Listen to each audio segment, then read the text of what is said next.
কেন কোরআনকে কোরআন বলা হয়, কেন এই নামই আল্লাহ চয়েস করেছেন কোরআনের জন্য। একটা তো হ্যাকমত আছে, আমার নবীর নাম মোহাম্মদ রেখেছেন আল্লাহ, হ্যাকমতটা একটা অবশ্যই আছে, সেই হ্যাকমতগুলো খুঁজে বের করা দরকার। আবার কোরআনকে আল্লাহ কোরআন বলছেন, কেন কোরআন বলছেন? আর কোনো নাম ছিল না, তাইলে কোরআনকে কোরআন বলেন কেন? সেই কারণে উলামায়ে কেরাম কোরআনের শব্দ বিশ্লেষণে গেছে যে কোরআনটার রুট ওয়ার্ডগুলো কি। প্রত্যেক আরবি শব্দের একটা রুট ওয়ার্ড থাকে, শিকড় থাকে, যেখান থেকে এই শব্দটা ডিরাইভ করা হয়। যেমন ইসলাম, ইসলামের একটা রুট ওয়ার্ড আছে, সিন লাম মিম, সিলমুন সালামা, এটা হচ্ছে ইসলামের মূল ওয়ার্ড। এখান থেকে ইসলাম শব্দটা, the very word Islam has been derived from the root word সালাম, সিন লাম মিম, সালামা আও সিলমুন। এটার উপর ভিত্তি করে ইসলামের অর্থটা ডিসাইড হয়। অনুরূপভাবে কোরআন, কেউ বলেছে কারানা, কেউ বলেছে কারা আ, এভাবে এই শব্দের উপর ভিত্তি করে কোরআনের অর্থটা ডিসাইড হয়। এখন আপনি যদি এই চুলচারা বিশ্লেষণগুলোতে ঢুকেন, তো এগুলো আসলে সাধারণ মজলিসে সম্ভব হয় না। এগুলো উলামায়ে কেরাম যারা আছেন তাদের জন্য জরুরি, রেলেভেন্ট, আমাদের জন্য সেই রকম জরুরি না। শুধু আমি আপনাদেরকে একটু হিংস দিচ্ছি যে কি কি জায়গায় আপনি কথা বলতে পারবেন। এবং এটা আল্লাহ পাকের, এটা মানে এত বেশি মেরাকল কোরআনের। আপনি যদি দেখেন, আমি এই শুধু ভাষার দিকে যদি যান, ভাষা, এটার ভাষা কি অ্যারাবিক। প্রশ্ন আসে না, আল্লাহ আরবি ভাষা চয়েস করলেন কেন? There are 1000 language in the world, কিন্তু আমার আল্লাহ চয়েস করেছেন for Quran, the language is Arabic. Why? উলামায়ে কেরাম এটা নিয়েও গবেষণা করেছেন। পৃথিবীর বুকে the only book in the globe, in this world, that thousands of scholars has written millions of pages on the commentary or for the interpretation of this Quran. Millions of pages has been written. After millions of pages, উলামায়ে কেরামের অবস্থান হচ্ছে Allahu wa rasuluhu a'lam. We don't know. Actual meaning is known by Allah and His beloved Rasul sallallahu alayhi wa sallam. My beloved teacher, যার ফিউজাতে আল্লাহ রাব্বুল আলামিন আমাকে এই মজলিসে বসাইছেন, অসংখ্য শিক্ষক আছেন, but he is one of them, এবং I think on top of the list, হুজুর সৈয়দি শাইখুল ইসলাম professor doctor Mohammad Tahirul Qadir. He wrote a book interpreting, explicating, elucidating, explaining the inside, secrets and meanings of Suratul Fatiha. Only Suratul Fatiha. How many pages? Consisting of 1200 pages. 1200 page লিখছে, 1200 page. কিসের উপর? সূরাতুল ফাতিহার উপর। লেখার পরে উনি বলতেছেন, বেটা অনেক কিছু লেখার ছিল, কিছুই লিখতে পারি নাই। ইসি, এটা একটা মহাসমুদ্র, এটাই মিরাকল কোরআনে পাকের। আমি আজকে শুধুমাত্র আলিফ লাম মিম এটার তাফসীর দেখতেছিলাম, তো দেখতে দেখতে আমি নিজে টায়ার্ড হয়ে গেছি, বিরক্ত হয়ে গেছি। মানে কি পরিমাণ উলামায়ে কেরাম এটার উপর ইন্টারপ্রিটেশন দিয়েছেন। এত such a brilliant, such an amazing book. It is started with 3 alphabets. Alif Lam Mim. আপনি ABC পড়েন, এটা এই আন্দাজে আপনাকে আপিল করবে না। শরিয়া পড়েন, ক খ পড়েন। পৃথিবীর আমি অনেক ল্যাঙ্গুয়েজ আল্লাহ পাকের মেহেরবানিতে, উর্দু আমার বুঝে আসে, আরবিও বুঝে আসে, ইংরেজিও বুঝে আসে, ফার্সিও বুঝে আসে, পড়ি, পড়তে পারি, পড়াইতে পারি। এতগুলা ল্যাঙ্গুয়েজ আপনি অ্যালফাবেটগুলা পড়েন, কোনো আপিল করবে না। কিন্তু এই কোরআনের অ্যালফাবেট অ্যারাবিক অ্যালফাবেট। তাহা নুন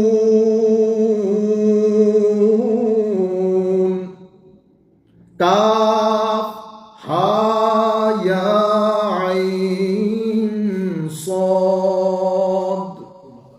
আজীব বিষয় না? মানুষের সিনা বিদীর্ণ করে ফেলে। এবং পৃথিবীতে এখনো পর্যন্ত ডিভাইন স্ক্রিপচারগুলার রেসিটেশন হয়। আমাকে একজন জিজ্ঞেস করেছে, how I know that this book is given by Almighty Allah. I said, look, if I explain to you academically, you will not be able to understand, because you have no idea about this academia or the academic interpretation. The best thing is Allah subhanahu wa ta'ala given us this device that we can hear and we can listen to somebody. Allah পৃথিবীতে available যে divine স্ক্রিপচারগুলো আছে, those claim that their book is divinely revealed, such as for example Mahabharata আছে আমাদের ইন্ডিয়াতে, হ্যাঁ, তারপরে আমাদের old testament, new testament, you recite, I will recite the Quran for you, then end of the recitation you let me know which one is appealing.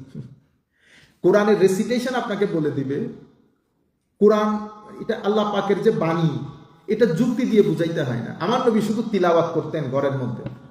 Abu Jahl, Abu Lahab, মক্কার কাফেররা আমার নবীর ঘরের চতুর্পাশে এসে কোরআন শুনতেন। আপনি depressed? Yes, I am depressed, let me recite Quran for you. এখন সমস্যা হচ্ছে আমরা যেভাবে কোরআন করি সেটা কোরআন পড়ানি না, আমার নবী নিষেধ করেছেন সেভাবে কোরআন করতে। আমরা কিভাবে করি? আলিফ লাম মিম যালিকাল কিতাবু লা রাইবা ফীহি হুদাল লিল মুত্তাকিন আল্লাযিনা ইস নো, আমার নবী নিষেধ করছেন এটা। আমার নবী বলছেন কোরআনে পাক সেই ব্যক্তি আমার উম্মত না, লাইসা মিন্না, he is not of my community, who does not read the Quran or recite the Quran in melodious voice. If you do not read it in melodious voice, Holy Prophet said, he is not of my ummah. তাহলে কোরআনের এখন আমাদের সমস্ত মসজিদগুলোতে আপনি রমজানে দেখেন কিভাবে পড়ে। I was in Malaysia. I used to study in Malaysia, International Islamic University, Malaysia in 2006. আমাদের ইউনিভার্সিটির মসজিদে মরক্কোর এক ভদ্রলোক খতম পড়তো। Wow, what a recitation! As if he was playing with the Quran. Subhanallah. So many Hindu brothers, they used to sit outside the masjid just to listen the recitation. আমাদের অনেক হিন্দু বন্ধু বান্ধব ছিল, তারা বাইরে বসতো কি শোনার জন্য? কোরআন শোনার জন্য। তার মানে এত মেলোডি ছিল, আর হয় না সিনা ধরাই ফেলে একেবারে। আমরা অনেক সময় কোরআনে পাঠ করি, আপনারা নামাজ পড়েন, আপনারা তো মিনিং বুঝেন না, কিন্তু দেখবেন ভিতরে খবর হয়ে যাচ্ছে আপনার, ঠিক না? অদ্ভুত কোরআনে পাক। আমি এখনো আমরা মসজিদে হুসাইন মিশরের মধ্যে কারি নাইনা পড়তেছিলেন কোরআন। ইয়া আইয়ুহান নবিয়্যু ইন্না আরসালনাকা শাহিদাম ওয়া মুবাশশিরা। ইয়া আইয়ুহান নবীকে উনি কত আন্দাজে বলেছেন, শেষে ইয়া আইয়ুহান নবী বলছেন এমন ভাবে মনে হইলো যেন 10-12 জন মারাই গেছেন মসজিদের মধ্যে। মানে কি টান! এইরকম আমি আপনাদেরকে বলি একটু, তাতে আপনারা বুঝতে পারেন। প্রথমে বলছে ইয়া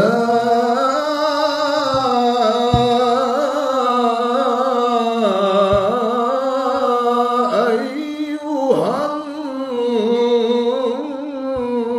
নবী, একবার পড়ছে ইয়া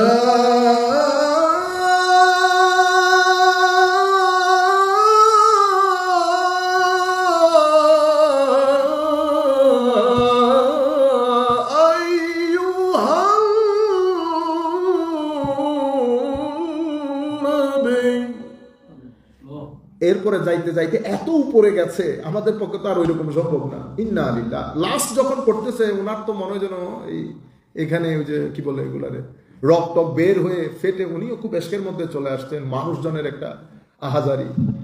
শেষের যে টান, আমার মনে হয় মানুষ মারা যাবে অবস্থা। এটা আল্লাহর কালামের পক্ষে সম্ভব। এটা আপনি New Testament, Old Testament, Mahabharata, আমি সব কিছু একদিন অনেক আগে আমি সব কিছু সামনে রাখছি। মহাভারত আছে, দেবাদীনম জগৎ সর্বম মন্ত্রাদীনম তা দেবতা পড়েন আপনি। এটা doesn't make any impact in year heart. Recite old testament, new testament, Bible, আপনি একটা একটা পড়েন। এটা রেসিটেশনের মধ্যে, এটা আপনি যখন কোরআনে পাঠ করতেছেন, ইভেন আমি যখন আমাদের মসজিদে জুমা পড়াই, তো জুমার মধ্যে অসংখ্য, আমাদের আশপাশে তো সবাই হিন্দু পাড়া আছে, বড় পাড়া। এক হিন্দু আমাকে বলতেছেন যে ভাতিজা আমি আচ্ছা, একদিন আমি ওই সুরে পড়ি নাই, যে সুরে আমি এখন করছি না ওই সুরে, আমি নর্মালি সুরে করছি। তো হিন্দু আমাকে বলতেছে, ভাইজান আমি ভাতিজা আমি 12টা থেকে অপেক্ষা করতেছি, তুমি তো আজকে সুরই চেঞ্জ করে দিছো। একটা হিন্দু বলতেছে, আপনি সারাদিন যদি দাওয়াতি কাজ করেন এটা কনভিন্স করতে পারবেন না, কিন্তু আপনি এক রেসিটেশন দিয়ে কনভিন্স হয়ে যায়। তাইলে ওই কোরআনের ভাষা Arabic. There are about 3,000 to 4,000 languages in the world at this moment. Why Arabic? আপনি যদি এটাও চিন্তা করেন, এটা আরেক দুনিয়া, আরবি। এবং এটা এটার এজাজুল কোরআন বলে এটাকে, মানে কোরআন যে মজেজা, সেটার অন্যতম একটা দলিল, একটা প্রমাণ, একটা প্রুফ হচ্ছে ইটস ল্যাঙ্গুয়েজ ইটসেলফ, অ্যারাবিক। এমনি আপনারা বোঝার জন্য যদি বলি, একদম কমনলি লেইম্যানের জন্য, যেমন উর্দু। আচ্ছা, বাংলা থেকে আসি। আজ থেকে যদি আপনি 100 বছর পিছনে যান, ঠিক আছে, আমরা কি ভাষায় কথা বলতাম? ওই ভাষা যদি আমি এখন বলি, 99% বাঙালি বুঝবে না। আপনি কি এখন তিনি আসিয়া মারিয়া কাটিয়া ফিরিয়া লুটিয়া দলিয়া চলিয়া যান বলবেন? বলবেন। সংস্কৃত শব্দটা আমাদের সংস্কৃত ভাষা থেকে, তো আমাদের ভাষাটা ডিরাইভ। তো তখন যে ভাষায় কথা বলতো সেটা এখন হাস্যকর হয়ে গেছে, আনআন্ডারস্ট্যান্ডেবল হয়ে গেছে, অ্যাম্বিগুয়াস হয়ে গেছে। তো কোরআন যদি বাংলায় অবতীর্ণ হতো, আজকের দিনের জেনারেশন এসে অনেক ডিফিকাল্টিসে পড়ে যেত। 99% Bengali speaking, even they don't know. আমি যদি বলি যে এই যে মহাভারতের মধ্যে আছে, দেবাদীনম জগৎ সর্বম মন্ত্রাদীনম তা দেবতা থম মন্ত্রম ব্রহ্মাদীনম ব্রহ্মানন্দম দেবতা, সংস্কৃত ভাষা। কেউ, আপনি আরেক ইন্টারপ্রিটেশনের কাছে যাইতে হবে, ভাই could you please explain to me what it is.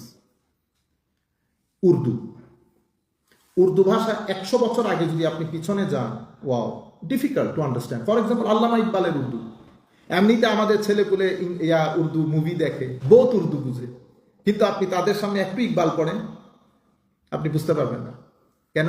কারণ ইকবালের উর্দুর মধ্যে আরবি, ফার্সি, তুর্কিশ, এটা falooda, very difficult to understand. এমনিতে প্রচুর উর্দু বুঝি আমরা, কিন্তু আল্লামা ইকবালের শের, আলা হজরতের শেরগুলা যখন আমরা পড়ি, আমাদের মোস্টলি ছেলেরা বুঝেও না। আচ্ছা, আপনি 100-150 বছর আগের উর্দু এখন যদি পাকিস্তানিদেরকে দেন, 99% পাকিস্তানি বুঝবে না। তাদের জন্য আরেকজন কি লাগবে? আপনারা এখানে আসেন না, এটারে কি বলে, ট্রান্সলেটর। তো তাদের জন্য আরেকজন ট্রান্সলেটর লাগবে। পৃথিবীতে প্রত্যেক ভাষার মধ্যে পরিবর্তন, পরিবর্ধন, পরিমার্জন, সংযোজন, বিয়োজন হয়েছে।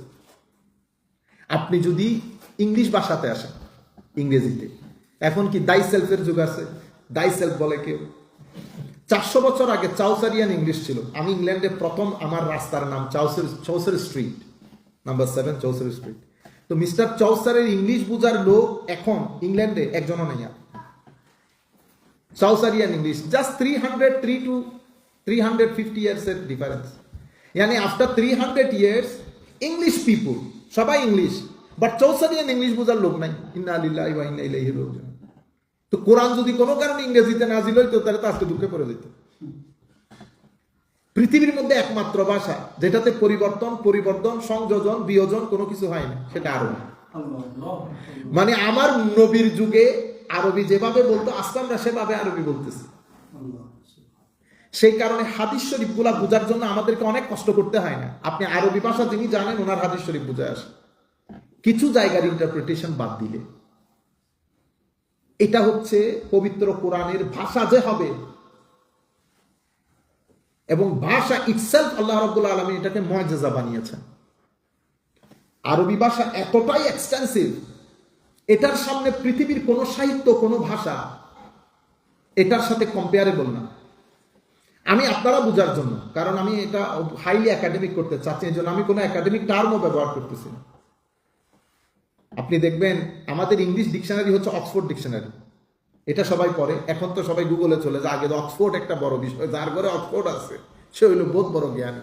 আমরা আমাদের আমরা বাসায় থেকে একবার হইলেও বের হইতাম অক্সফোর্ড এটা নিয়ে, যাতে মানুষজন বুঝে যে আমি ইংরেজি জানি। অক্সফোর্ড ডিকশনারি এটা সাইন অফ দি প্রেস্টিজ ছিল। But now it is, even আমার বাবা এখনো জানেন না যে গুগলের মধ্যে শব্দ বের করতে পারে। উনি তো এমনি এমনি দেখেন ওই যে ইংলিশ নিউজ পেপার নিয়ে দেখে আবার লেখে। তাই আমি বল, বাবা আপনার শব্দটা বলেন। তো বলে শব্দ আল্লাহ, তো গুগল থেকে তো 1 সেকেন্ডও লাগে। উনি আমাকে বলতেছেন, তুমি এত তাড়াতাড়ি কেমনে বের করে এটা? বাবা জমানা শেষ হয়ে গেছে আপনার এই যে এইগুলা খুঁজাখুঁজি। তো পরে বলতেছে, আমার একটু দেখাও। আনলাম না, আপনারা দেখায় লাভ নাই, আপনি যে আন্দাজে আছেন ওখানেই থাকেন। এটা যদি দেখাইতে যায় আমও যাবে, সালও যাবে, ওনার সময় কিল হয় এটা দিয়ে। আমি আপনাদেরকে বোঝাতে চাচ্ছি যে অক্সফোর্ড ডিকশনারি এখন নতুন এডিশনে আমার মনে 1200 থেকে 1300 পেজ হবে। এটাই হচ্ছে ইংলিশ শব্দ, ইংলিশ হচ্ছে এটাই, এই 1300 পেজের অক্সফোর্ড ডিকশনারি। আরবি ভাষা There are many dictionaries, Arabic dictionaries. One of the best book in Arabic dictionary is Lisanul Arab. Lisanul Arab, the book, the edition that I have, it is consisting of 18 volumes. 18. Each volume consists of about 600 to 700 pages. এখন আপনি Oxford dictionary এক খণ্ড রাখেন, লিসানুল আরব রাখেন, এর মাধ্যমে আপনি বুঝতে পারবেন আরবি কতটা এক্সটেন্সিভ। এক একটা শব্দের, এই যে বলেন না আপনারা হুজুরদের মধ্যে এত উল্টাপাল্টা হয়ে যায় কেন? যেমন আপনি দেখবেন, আমি সবসময় বলি, জাস্ট আপনাদের আরেকটু রিফ্রেশ হতেন, যেমন ওয়াওয়াজাদাকা দাল্লান ফাহাদা, কোরআন শরীফের একটা আয়াত আছে না, সূরা দুহার আয়াত, ঠিক না? ওয়াওয়াজাদাকা, তিনি আপনাকে পেয়েছেন, দল্লান। এই যে দল শব্দটা পবিত্র কোরআনে, এই শব্দটা মোর দেন 7 মিনিংসে ব্যবহৃত হয়েছে। Yani the very word dal has been used in the Holy Quran for about 7 meanings. এবং দল লুনের প্রায় 21টা অর্থ আছে। আপনি যদি ডিকশনারিতে যান আপনি নিজে পাগল হয়ে যাবেন। এখন এই যে 7টা মিনিং কোরআন শরীফে ব্যবহৃত হয়েছে, এই 7টা থেকে কোনটা পিক আপ করবেন? এই পিক আপটা ডিপেন্ড করে the man who is translating the verse, এবং যিনি ট্রান্সলেট করতেছেন ওনার উপর সোশ্যাল ইম্প্যাক্ট থাকে, পলিটিক্যাল ইম্প্যাক্ট থাকে, ওনার শিক্ষকের ইম্প্যাক্ট থাকে, ওনার আইডিওলজিক্যাল ইম্প্যাক্ট থাকে। তো আপনি যেমন এখান থেকে এই দল নুনের একটা শব্দ হচ্ছে মিসগাইডেন্স। আপনি আমার উপর যদি ছুরিও চালিয়ে দেন, আমি আমার নবীর সামনে মিসগাইডেন্স ব্যবহার করব না। বুঝতে পেরেছেন? কারণ এটা আমার নবীর সাথে যাবে না। যেমন ইউ, ইংরেজিতে ইউ শব্দ আছে না, ইউ মানে তুইও হতে পারে, তুমিও হতে পারে, আপনিও হতে পারে। যখন আমি আমার বন্ধুকে বলি না হাউ আর ইউ, তখন আপনি ট্রান্সলেট করার সময় বলবেন তুই কেমন আছিস, তখন কি আপনি বলবেন আপনি কেমন আছেন? আপনি আপনার বন্ধুর সাথে আপনি করে বলবেন। যদি আপনি লেখেন how are you when I'm talking to my friend, if you translate আপনি কেমন আছেন, আপনি রং ট্রান্সলেটর। আপনি আমার সেন্সটা, আমার ফিলিংসটাকে ট্রান্সলেশনের মধ্যে কি করতে পারেন না, ট্রান্সফার করতে পারেন না। You are not good translator. কিন্তু আমি যদি হাউ আর ইউ আমার বাবাকে বলি, তা আপনি করতেছেন কি আপনি কেমন আছেন, তখন কিন্তু আপনি তুই ব্যবহার করতেছেন না। সেটাতে যদি আপনি তুই ব্যবহার করেন, again you are not a good translator. আপনি আমার ফিলিংসটা বরবাদ করে দিয়েছেন ট্রান্সলেশনের মাধ্যমে। হয় আপনি জানেনই না তুই আর আপনির মধ্যে ফারাক কি, অথবা আপনি ভিন্ন কালচারের লোক। বুঝতে পেরেছেন? হাউ আর ইউ এই কথাটা আমি বলেছি আমার ভাইকে বা আমার সমসাময়িক কাউকে, আমার ফ্রেন্ড না। এটা আপনি তুইও বলতে পারবেন না, আপনিও বলতে পারবেন না। এটাকে আপনি তুমি কেমন আছো করতে হবে। এবং ডিপেন্ড করে আপনার উপর, আপনি কতটুকু এফোর্ট দিচ্ছেন, বুঝতেছেন জিনিসগুলো। তাইলে শব্দ একটা ইউ, এটাতে একটা তুই, একটা তুমি, একটা আপনি। এখন আপনার উপর ডিপেন্ড করতেছে আপনি কোনটা পিক আপ করবেন, এবং কনটেক্সটের উপর ডিপেন্ড করতেছে আপনি কোনটা পিক আপ করবেন, কোনটা চুজ করবেন। বুঝতে পেরেছেন? সেম এখানে দল মনের একটা অর্থ হারিয়ে যাওয়া, দল মনের একটা অর্থ মিসগাইডেন্স, দল মনের একটা অর্থ হচ্ছে মারা যাওয়া, দল মনের একটা অর্থ হচ্ছে ডিসঅ্যাপিয়ার হয়ে যাওয়া, দল মনের একটা অর্থ হচ্ছে ভুলে যাওয়া, দল মনের একটা অর্থ হচ্ছে কারো প্রেমে বিভোর হয়ে, কারো প্রেমে বিভোর হয়ে সবকিছু থেকে আলাদা হয়ে ওই প্রেমের মধ্যে মজে থাকা। ওয়া ইন্নাকা লাফি দালালিকাল কাদিম। হযরতে ইউসুফ আলাইহিস সালামের ভাইয়েরা ইউসুফ আলাইহিস সালামের বাবাকে এই কথাটা বলেছেন, আপনি তো পুরান প্রেমে মজে আছেন এখনো। You are in a deep old deep love for your child, for your son Yusuf. তো এখানে আপনি পথভ্রষ্টতা দিতে পারবেন না। বুঝতে পেরেছেন? তাইলে কোরআনে পাকের মধ্যে আবার দললুম দেখেন কত, মানে এটারে আমি কি বলবো, মানে অ্যামেজিং। আরবের মধ্যে কিছু জায়গার মধ্যে জটলা পাকানো অনেক গাছ থাকে একসাথে, মেনি ট্রিজ টুগেদার। এই মেনি ট্রিজ টুগেদার থেকে far away there is another tree which is alone. আরবরা ওই এক গাছটা দেখে তারা তাদের ডাইরেকশনটাকে ডিসাইড করতে পারত। ওই গাছ, একা গাছ দেখে, ওই একা গাছ, জটলা পাকানো গাছ থেকে দূরে একা গাছকে আরবিরা দল্লা বলতো। দেখছেন অবস্থা, মানে কত ডাইনামিক। তাইলে এটার সাথে এটার রেলেভেন্ট কি? এটার রেলেভেন্ট হচ্ছে আরবের মধ্যে সবাই মূর্তি পূজা, ভূত পূজা করতেছে। এই জটলা পাকানো গাছের মধ্যে এক ব্যক্তির নাম মুহাম্মদ সাল্লাল্লাহু আলাইহি ওয়াসাল্লাম। উনি এই জটলা পাকানো গাছের সাথে নাই, আলাদা। মানুষ তাকে দেখে ডাইরেকশন ঠিক করতে পারে, কিসের? ইমানের। কিসের? আকীদার, আখলাকের।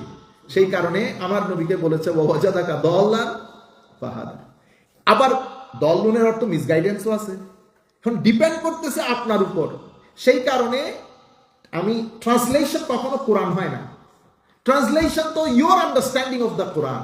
কোরআন তো এই কথা নাও বলতে পারে। আপনারা বুঝতে পেরেছেন? শব্দের মধ্যে এত বেশি ভ্যারাইটি থাকে, এক একটা শব্দের অনেক অর্থ, মোর দেন 20, 21, 15, 10 মিনিংস। এখন out of those meanings which meaning you want to go with, it depends on you, your ideology, your mental, sentimental, spiritual development, your spiritual growth, your connection to the scholars, and the time that you spend in the company of the great scholar. আজকে আমি জমা পড়েছি এক জায়গায়, তো ভদ্রলোক বক্তব্য দিতে, মানে আজীব বিষয় না, সবাই তো বক্তব্যের জন্য দাঁড়িয়ে যায়, আমাদেরকেও দাঁড় করাই দেন আপনারা। এই ব্যক্তি এই জায়গায় দাঁড়ানোর কোয়ালিফাইড কিনা, আমি তো চাকরি করি নাই, আমার তো টাকা সেভ করা দরকার, কোন রকম জমা হলেই হয়। আপনারা বুঝতে পেরেছেন? সে আমার মনে হয় 30 মিনিট ঝগড়া করছে মানুষের সাথে। মানে এমন ভাব আপনারা সব শয়তান হয়ে গেছেন, রাত দিন শয়তানের সাথে নামাজ পড়েন, সেখানেও শয়তান, ওখানে যান শয়তান। বুঝতে পেরেছেন? মনে হয় যেন সেই ব্যক্তি বোধ করো আল্লাহর বলি। আপনি তো ঝগড়া করতেছেন। মনে রাখবেন, একটা হচ্ছে বক্তব্য দেওয়া। আমি বক্তব্য দিয়ে চলে গেলাম, আপনাকে কানেক্ট করতে পারলাম না, তাহলে আমি কি মনে করি? It is my failure, I couldn't connect you. বক্তব্য দেওয়া এবং কানেক্ট করা, যতক্ষণ আমি কানেক্ট করতে পারবো না ততক্ষণ তো আমারটা শুধুমাত্র এই যে আরবির মধ্যে বলে কালকালাতুল লিসান, ইট জাস্ট টক এ ল। কানেকশনটা ভেরি ইম্পর্টেন্ট। তো কানেকশনটা করতে হলে আমি আপনার দুঃখ দুর্দশা বুঝতে হবে। খালি আর শয়তান হয়ে গেছে, শয়তান নামাজ পড়ে না, ফজরের নামাজে উঠে নাই, দোয়া করি আল্লাহর দরবারে উঠতে পারে না। আমি আপনাকে মোটিভেশন দিতে হবে। আমি motivator, I am not the জাজ। আমার আল্লাহ আমাকে ক্ষমা করে দিলে আপনি কি করবেন? মারামারি করবেন আল্লাহর সাথে? আপনারা বুঝতে পেরেছেন? শিখতে হবে, বলতেছে নামাজে আসতে হবে, শিখতে হবে। তো এত বড় বড় বুজুর্গ আলেম 30-40 বছর পর্যন্ত পড়ছে, নামাজের মধ্যে দাঁড়াইলে এখনো তো দুনিয়া চিন্তা করে। আসল ঘটনায় কেউ আসে না। আমাদের এই মুহূর্তে স্পিরিচুয়াল ডেভেলপমেন্ট দরকার। আমাদের ভিতরের জগতের ক্যাবলা দুরস্ত করা দরকার। শুধু আপনি ফরজ জানলেন, ওয়াজিব জানলেন, আলহামদু চমৎকার করে পড়লেন, লাভটা কি হয়েছে? আপনার আমার নিজের মনই তো নাই যাই নামাজের মধ্যে। বুঝতে পেরেছেন? যাই হোক, আল্লাহ পাকের মেহেরবানি। তো আমি এই হচ্ছে কোরআনে পাক বা এগুলার ডিসকাশনের ক্ষেত্রে এই শাব্দিক বিষয়গুলো, কনটেক্সটগুলো খুব বেশি মাথায় রাখতে হবে। এবং এটা এত বেশি এক্সটেন্সিভ আরবি এবং কোরআনে পাক। যাই হোক, আমরা ওই বিষয়গুলোতে জাস্ট একটু একটু করে আপনাদেরকে হিংস দিয়ে আমরা মূল জায়গায় চলে আসি। আরেকটা বিষয় হচ্ছে, দেখেন আয়াত। তাইলে কোরআনের মধ্যে মাশাআল্লাহ, আল্লাহুম্মা সাল্লি আলা সাইয়্যিদিনা মুহাম্মাদিন ওয়া আলা আলি সাইয়্যিদিনা মুহাম্মাদ। তো কোরআনের মধ্যে আমরা কি বলি? এটা কোরআনের আয়াত বলি না? এটা কোরআনের আয়াত। তাহলে আয়াত মানে কি? আয়াত মানে নিদর্শন, আয়াত মানে চিহ্ন, আয়াত মানে আলামত, আয়াত মানে ইন্ডিকেশন, সাইন। আচ্ছা, পৃথিবীতে 2 ধরনের আয়াত আছে, সাইন, আল্লাহ প্রদত্ত। অনেকদিন আগেও বলেছি বোধহয় আমি, আরো অনেক আগে, আমার মনে হয় about 15 years ago I got a book, someone gifted me a book. The book name was Do Quran, To Quran.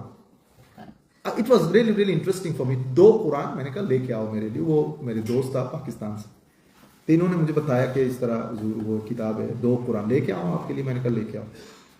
तो दो कुरान, मैंने कहा वो कुरान एक ही होता है, दो कुरान कहाँ से आ गया? আচ্ছা, আমরা তো যখন প্রথম পৃষ্ঠা পড়ছি তো বুঝছি যে হ্যাঁ এখানে আছে কিছু চমৎকার। এত দারুণ একটা কনসেপ্ট পেয়েছিলাম আমি এখান থেকে, সেই জিনিসটা আপনাদের সাথে শেয়ার করি।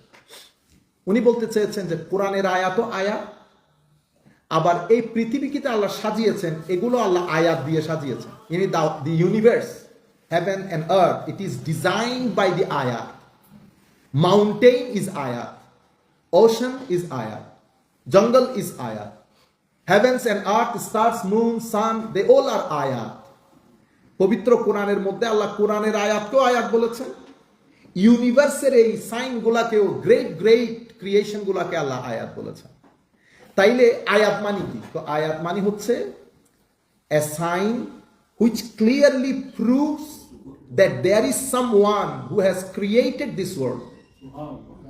আমাদের এখানে পৃথিবীর মধ্যে সূরা ফাতিহা যদি পড়ি, রব্বুল আলামিন, রব্বুল আলামিন। তাইলে there are two types of existence in this world. একটা হচ্ছে রব, একটা হচ্ছে আলামিন। রব হচ্ছে cause of the world, cause of the আলামিন। রবের কিছু বৈশিষ্ট্য আছে।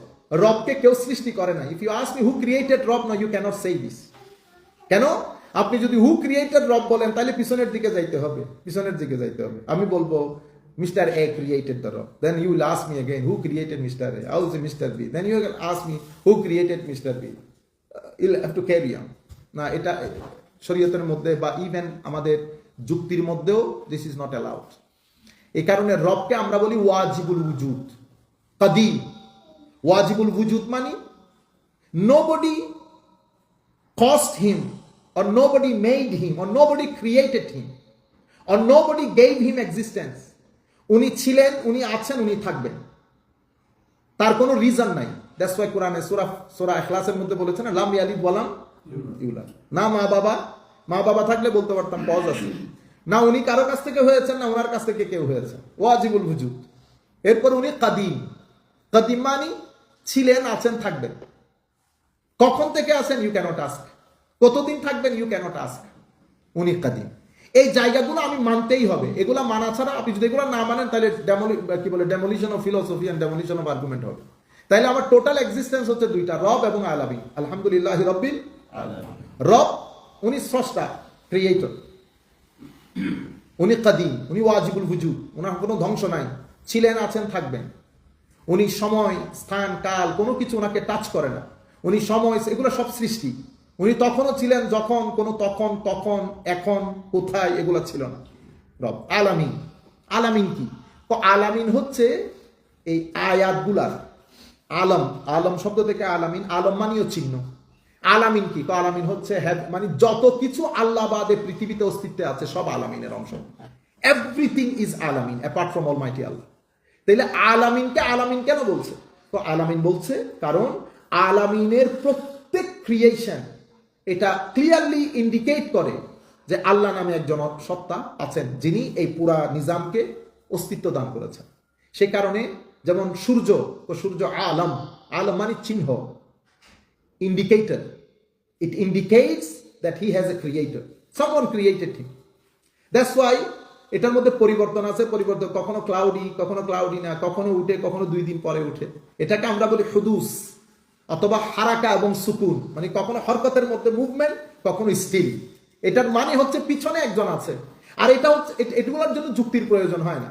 আপনি যখন দেখবেন দরজা খোলা, what does it mean? somebody open the door। হ্যাঁ, এটা পৃথিবীর নিয়ম। ভিতরে আওয়াজ আছে, আমি চিন্তা করব কেউ একজন আওয়াজটা করেছে। ছাই দেখেছি, ছাই, স্মোক, অ্যাশ, চিন্তা করলাম যে এখানে কি ছিল? আগুন ছিল। বুঝতে পেরেছেন? তাইলে কজ এন্ড ইফেক্ট। আমরা পৃথিবীতে যে কোনো জিনিস জানার জন্য, আমি এই দর্শনগুলো আমি আপনাদেরকে আগ থেকে বলে দেই, দূর দূরান্ত থেকে প্রচুর আলেম উলামা দেখেন। আমরা ট্রেডিশনাল করব না এটাকে, যেগুলা এই যে পড়া তফসিরের মধ্যে এটা এসেছে আপনি শুনলেন। আমরা চেষ্টা করব এগুলাকে আধুনিক দুনিয়া, আমাদের বাচ্চা, আমাদের কলেজ ইউনিভার্সিটি পড়ুয়া ছেলেপুলে পৃথিবীর বিভিন্ন প্রান্ত থেকে আলেম উলামা দেখেন। তাদের মনের মধ্যে যে প্রশ্নগুলো যেভাবে বললে তাদেরকে আমি কানেক্ট করতে পারবো, আমি চেষ্টা করবো যে জিনিসগুলোকে সেভাবে প্রেজেন্ট করার জন্য। আপনাদের একটু অধৈর্য লাগলো, আপনারা সঙ্গ দেবে। প্রচুর মানুষ এখান থেকে বেনিফিটেড হয়। এই যে আল্লাহ পাকের মেহেরবানি, হয়তো আপনারা এখানে খুব সামান্য লোক, বাট আমরা লাইভ করতেছি এই কারণে ফেসবুকে প্রচুর লোক, হয়তো আমি বাসায় যেতে যেতে লাখ মানুষ এটাকে দেখবে আল্লাহ পাকের মেহেরবানিতে। তো তাদের উপকার হয় জিনিসগুলো, কারণ এগুলা দেখে আবার আমাদের অনেক ছেলেপুলে দর্শ করে। তো সেই কারণে আমার একটু কথাবার্তাগুলো ছিঁড়ে বলতে হয় যেন তাদের জন্য সহজ হয়ে যায়। যে কোনো জিনিসকে আমরা দুইভাবে জানতে পারি। কিছু জিনিস বোঝার জন্য দলিল দরকার হয় না, শুধু মুশাহাদা বলি। মুশাহাদা মানে আমাকে আল্লাহ 5টা সেন্স দান করেছে। আমি হাত দিয়ে ধরে বুঝতে পারি এটা নরম কিনা, ঠিক আছে? আমি জিহ্বাই দিয়ে বুঝতে পারি এটা মিষ্টি কিনা। আমি চোখ দিয়ে দেখলে বুঝতে পারি এটা সাদা কিনা। তাইলে আমার 5 ইন্দ্রিয় আছে যেটা দিয়ে আমি বুঝতে পারি। আমি হাত দিয়েছি এটা ঠান্ডা, এটা আপনি দলিল দিয়ে বুঝাইতে হবে? আবার না, দলিলের প্রয়োজন নাই। আমি হাত দিয়ে দেখছি ঠান্ডা দেখছে। আমি চোখ দিয়ে দেখছি এটা সাদা। এখন যদি বলেন দেখি প্রমাণ করেন এটা সাদা, না ভাই, এটা প্রমাণ করতে হবে না, এটা চোখে বলতেছে সাদা, দ্যাটস ওয়াই সাদা, দ্যাটস ইট। এটাকে বলে মুশাহাদা, মানে by my observation I understand that this is white, this is soft, through my direct observation. তো যখন আমি কোনো কিছু ডাইরেক্ট অবজারভেশন দিয়ে দেখবো, বুঝবো, আমার তখন এটা বোঝার জন্য ফার্দার দলিলের দরকার হয় না। আচ্ছা, একটা বিষয়। আরেকটা জিনিস হচ্ছে কিছু জিনিসের জন্য দলিল দরকার হয়। এটা খুব গুরুত্বপূর্ণ পয়েন্ট, আমি সবাইকে বলবো একটু মনোযোগ দিয়ে শুনবো। কিছু জিনিসের জন্য দলিলের প্রয়োজন হয়, দলিল ছাড়া বোঝা যায় না। বুঝতে পেরেছেন? আমি দেখতেছি এটা কালো, ঠিক আছে, কিন্তু আওয়াজটা আপনা পর্যন্ত চমৎকার করে যাচ্ছে, এটা বোঝার জন্য দলিল দরকার হয়। এটা কিভাবে? আরেকটা এক্সাম্পল দেই, এটা সবার জন্য, আমাদের ছেলেগুলো যারা দূর দূরান্ত থেকে দেখছেন, যেমন ইমান বিল গাইব। আমরা যখন বলি যে আল্লাহ দেখাও যায় না, শোনাও যায় না, কোথায় থাকে, all are to call it iman bil ghaib. That means I have to have belief in unseen. For example, there are 7 principles of our iman, our faith. On the top is Allah. Allah is the super case of Muslims' faith. Allah's oneness. Allah unseen. Angels unseen. Prophets unseen. Qadr unseen. Then day of judgment unseen. So amantu billah unseen, malaika unseen, kutub unseen. You can say that no, I can see the Quran. No, you can see the Quran, but you haven't seen how it is revealed. Revelation I haven't seen. তাইলে all 7 principles are unseen. এখন আমাদের ছেলেপুলে বর্তমান যুগের বিষয় হচ্ছে if I do not see, I cannot believe. সেই কারণে আমাদের একটা জিনিস জানতে হবে যে প্রিন্সিপলটা কি। প্রিন্সিপল হচ্ছে to know something, whether it is unseen or seen, because in science there are many unseen. Gravitation of law nobody has seen. Gravitation of this is iman bil ghaib. Action reaction iman bil ghaib. Cause and effect iman bil ghaib. You haven't seen the cause, you have seen the effect only. আপনি cause দেখেন নাই, effect দেখেছেন। আপনি action দেখেছেন কিন্তু রিঅ্যাকশনটা দেখেছেন, অ্যাকশনটা দেখেন নাই। তাইলে এখানে অ্যাকশন রিঅ্যাকশন আছে, কজ ইফেক্ট আছে। আসেন আমরা ইমান বিল গাইবটাকে বুঝি আগে। আপনার সামনে চলে আসেন মুরব্বিয়ানেকেরা, না আমাদের যারা মাশাআল্লাহ, আল্লাহুম্মা সাল্লি আলা সাইয়্যিদিনা মুহাম্মাদিন ওয়া বারিক ওয়া সাল্লিম। তাইলে আমাদের ইমান বিল গাইবের মধ্যে আমরা এই জায়গার মধ্যে এক সময় ছিল যে আমরা মানে একটু দুর্বল হয়ে যেতাম যে সব তো ইমান বিল গাইব, আনসিন, মানুষকে বুঝাবো কেন। It becomes really difficult for us to convince our youth, especially in the university. I was in a university where I have faced this question that all Muslim beliefs are unseen. So this is really problematic for us to convince people. I said, look, তো এখান থেকে আমাদের আকীদার কিতাবের মধ্যে এটা চমৎকার করে উল্লেখ করা আছে। সেটা কি, যে কোনো জিনিসকে আমরা জানতে পারি দুই ভাবে। যে কোনো জিনিসকে, একটা হচ্ছে থ্রু ডাইরেক্ট অবজারভেশন, যেমন white colour, through direct observation. This is soft, through direct observation. This is hard, through direct observation. This is really tasty, through direct observation. Wow, what a beautiful sound, through direct observation. তো একটা জিনিস আমরা জানতে পারি direct অবজারভেশনের মাধ্যমে, আরেকটা জিনিস আমরা জানতে পারি দলিলের মাধ্যমে। আপনাদেরকে এক্সাম্পল দিলে বুঝতে পারবেন। নিউটন সাহেব দেখেছেন আপেলটা গাছ থেকে পড়তেছে, তো আপেলটা গাছ থেকে পড়া, এটা ডাইরেক্ট অবজারভেশন দিয়ে বুঝছি আপেল গাছ থেকে পড়েছে। এখন প্রশ্ন হচ্ছে কেন পড়েছে। এই কেনটা আপনি ডাইরেক্ট অবজারভেশন দিয়ে করতে পারবেন না, এটা দলিল দিয়ে করতে হয়। দলিলটাকে আমরা ইনফারেন্স বলি। আমি হাইপোথিসিস করি এই কারণ হইতে পারে, এরপর এখান থেকে কাটতে কাটতে কাটতে কাটতে একটা জায়গার মধ্যে আমরা হই যে, তারপরে আমরা সিদ্ধান্ত নিচ্ছি যে এখানে একটা ল কাজ করে, ল অফ গ্রেভিটেশন। তাইলে আপনার সামনে দুইটা জিনিস, আপেল গাছ থেকে পড়া, ল অফ গ্রেভিটেশন। আপেল গাছ থেকে পড়া ডাইরেক্ট অবজারভেশন, ল অফ গ্রেভিটেশনটা আমি দেখতেছি না, এটা ইমান বিল গাইব। তো আমি এটার উপর কেন বিশ্বাস করতেছি? আমি এটার উপর বিশ্বাস করতেছি কারণ আমি আপেলটা গাছ থেকে পড়তে দেখেছি। তাহলে আপনার সামনে দুইটা অস্তিত্ব, আপেল গাছ থেকে পড়া, আপেলটার অস্তিত্ব, আর আপেল যে কারণে পড়েছে, যে ল, যে আইনের কারণে, ন্যাচারাল যে লর কারণে আপেলটা পড়েছে, সেটাও একটা অস্তিত্ব। একটা দেখতে পারতেছেন, আরেকটা দেখতে পারতেছেন না। একটা ডাইরেক্ট অবজারভেশন, আর একটা হচ্ছে ইনফারেন্স বা দলিলের মাধ্যমে প্রমাণ করতে হয়, সায়েন্টিফিক এক্সপ্লেনেশনের মাধ্যমে প্রমাণ করতে হয় যে because of this the Apple has ফলন ফ্রম দ্য ট্রি। এখন আপনার সামনে সিম্পল, আপনি সব কিছু ভুলে যান, আমি কবুতর কবুতর শুধু কবুতর বলি। আমি দেখলাম কবুতর, তারা নর নারী, ডিম দিয়েছে কে? নারী। নারী ডিম দেবে, এটা নরের তো জানার কথা না, তারা তো আর একজনের সাথে একজনের ডিসকাশন করে নাই। কিন্তু দেখবেন নারী ডিম দেওয়ার আগে নর নির্দিষ্ট একটা পশ্চার নিয়ে মাথাটা তুলে নারীর পেছন পেছন দৌড়ায়, চাই যে নারী ঘরে চলে আসুক, ডিম দেবে। আচ্ছা, এরপরে নারী খোপের মধ্যে এসে বসে নর টুইগস কালেক্ট করে। কিসের জন্য? স্পেশাল একটা নেস্ট তৈরি করে, আজীব আর্কিটেকচার। এবং নারীটা বসে, নর বাইরে থেকে টুইগ গুলা কালেক্ট করে নারীকে দেয়। নারী এই ঠোঁট দিয়ে খাস একটা নিয়মে এটাকে কালেক্ট করে চতুর্পাশে দারুণ করে একটা নেস্ট বানায়। আমি আপনাকে যদি সেটা খুলতে দেই, আপনি খুলতে পারবেন না, কেটে ফেলতে হবে। আচ্ছা, এরপরে ডিম দিয়েছে। ডিম দেওয়ার পরে এখন দুইজনে এটার উপর তাও দেবে। তাদের ভিতরে যে সেটেলমেন্ট, টাইম সেটেলমেন্ট, যে কে কতক্ষণ দিবে। আজীব বিষয় হচ্ছে, ধরেন নরের টাইম যদি 12টায় হয়, দ্যাট মিনস ইট ইজ 12টা। আমরা মানুষরা গাড়ি করে, প্লেনে করে আসলে 2-4 মিনিট লেট হয়ে যায়, কিন্তু নরের টাইম যদি 12টায় হয়, সে 12টায় ঘরের মধ্যে এসে ঢুকে নারী ডিম থেকে বের হয়। আচ্ছা, টাইম সেটেলমেন্ট দেখেন। এরপরে বাচ্চা বাইরে থেকে আসে, ডিম থেকে বাচ্চা বের হয়। বাচ্চাকে 5-6 দিন যে শক্ত খাওন দেওয়া যাবে না, এটা তো কবুতর জানার কথা না, সে তো কোনো ইউনিভার্সিটিতে পড়ে নাই। কিন্তু এই বাচ্চা হওয়ার পরে দুইজন, নর এবং নারী দুইজনই মিলে প্রথম 2-3 দিন শুধুমাত্র লিকুইড দেয়। আপনি তাকে গম খাওয়াচ্ছেন, অনেক কিছু দিচ্ছেন, কিন্তু নর নারী বাচ্চাদেরকে গম দেয় না, শুধু লিকুইড দেয়। 2-3 দিন পরে আবার তারা হার্ড জিনিস খাওয়ানো শুরু করে। এবং এটা যে ঠোঁট দিয়ে খাওয়াইতে হবে, এই এলহামটা তাদেরকে কে করেছে? সেই জন্য আমার আল্লাহ বলছেন, ফাবি আইয়ি আলাই রাব্বিকুমা তুকাযযিবান। বান্দা, সৃষ্টির অনুপরমাণুর দিকেও যদি তুমি তাকাও, চতুর্দিকে তুমি আমাকে দেখবা, আমার অস্তিত্ব বুঝতে পারবা। এই পুরো পৃথিবীর ডিজাইন আমি করেছি তুমি আমার অস্তিত্ব বোঝার জন্য। এবং আমার আল্লাহ ওয়াফি আনফুসিকুম আফালা তুবসিরুন, তারা কি তাদের নিজেদের ভিতরে দেখে না তাদেরকে আমি কিভাবে তৈরি করেছি? আমার ইংল্যান্ডে আমাদের মসজিদের খতিব ইমাম, সে মাইক্রোবায়োলজিতে পিএইচডি করতেছে, শেষের পথে। সে যখন আমাকে ভিতরের ডিজাইনগুলো এক্সপ্লেন করতেছে, সুবহানাল্লাহ, আপনি আল্লাহ, এই জন্য আমার আল্লাহ বলতেছেন যে তুমি যদি হাকিকতটা বুঝতে পারো, ইভেন নেচারের হাকিকত বুঝতে পারো, আমার কদমে সিজদা দেওয়া বাদে তোমার হাতে অন্য কোনো অপশন থাকবে না। এই আন্দাজে আল্লাহ পৃথিবীকে সৃষ্টি করেছেন। এটা আলাদা একটা সাবজেক্ট, আমি ওইদিকে যাচ্ছি না, আমি আবার কাম টু দি পয়েন্ট।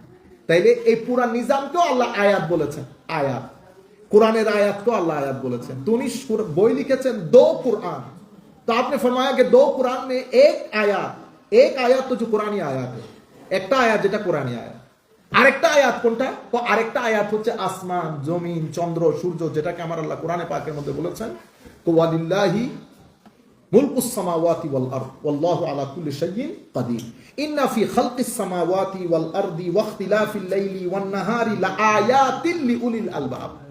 তো ইন্না ফি খালকিস সামাওয়াতি ওয়াল আরদ, তো আসমান জমিনের ক্রিয়েশন, রাত এবং দিনের পরিবর্তন, এটার মধ্যে আয়াত, আমাদের জন্য আয়াত আছে।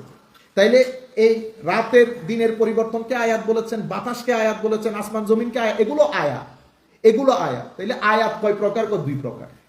একটাকে বলে আয়াতে মাসতুর, আয়াতে মাসতুর, that means written verse. Written verse কোনটা? রিটেন ভার্স হচ্ছে কোরআনে পাক, যেটার আয়াতগুলোকে আল্লাহ লিপিবদ্ধ করেছেন, ইট ক্যান বি রিসাইটেড। আচ্ছা, আরেক আয়াত কোনটা? আরেক আয়াত হচ্ছে আয়াতে মঞ্জুর। আয়াতে মঞ্জুর মানে এটা রিটেন ভার্স না, এটা হচ্ছে আপনি ওই যে আমরা প্রেজেন্টেশন করি না ইয়ার মধ্যে, হ্যাঁ, তো ওই এই কোরআনের আয়াতটা হচ্ছে রিটেন ভার্স, আর এটা হচ্ছে মঞ্জুর, যেটা আপনি নজরে আসে, প্রেজেন্টেশন অফ অলমাইটি আল্লাহ। তাইলে ডিভাইন প্রেজেন্টেশন হচ্ছে যেভাবে আমরা আমাদের যখন রিসার্চকে আমরা প্লেস করি, আমরা প্রেজেন্ট করি, তো এটাকে প্রজেক্টরের মধ্যে। তাইলে একটা হচ্ছে পবিত্র কোরআন, এটা হচ্ছে রিটেন ভার্স, আর ডিভাইন প্রজেক্টর হচ্ছে আসমান, জমিন, চন্দ্র, সূর্য, গ্রহ, নক্ষত্র, রাত দিনের পরিবর্তন, আমাদের শরীর, আমাদের হার্ট, আমাদের ব্রেইন, এগুলা হচ্ছে আয়াতে মঞ্জুর। আয়াতে মঞ্জুর। তাহলে কয় ধরনের আয়াত হলো? 2 ধরনের। একটা কোরআনী আয়াত, এটা আমরা পড়তে পারি, এটা একটা আয়াত, এটাকে রিটেন ভার্স বলে।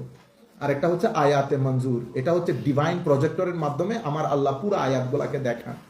এটা নিয়ে গবেষণা করতে হয়, এটা নিয়ে চিন্তা করতে হয়। সেই কারণে কোরআনে পাকের একটা আয়াতের মধ্যে আল্লাহ সায়েন্স এবং ধর্ম দুইটাকে একসাথে বর্ণনা করেছেন। পৃথিবীতে একটা কনফ্লিকশন ছিল, এখনো মানুষ মনে করে কনফ্লিকশন আছে between science and religion.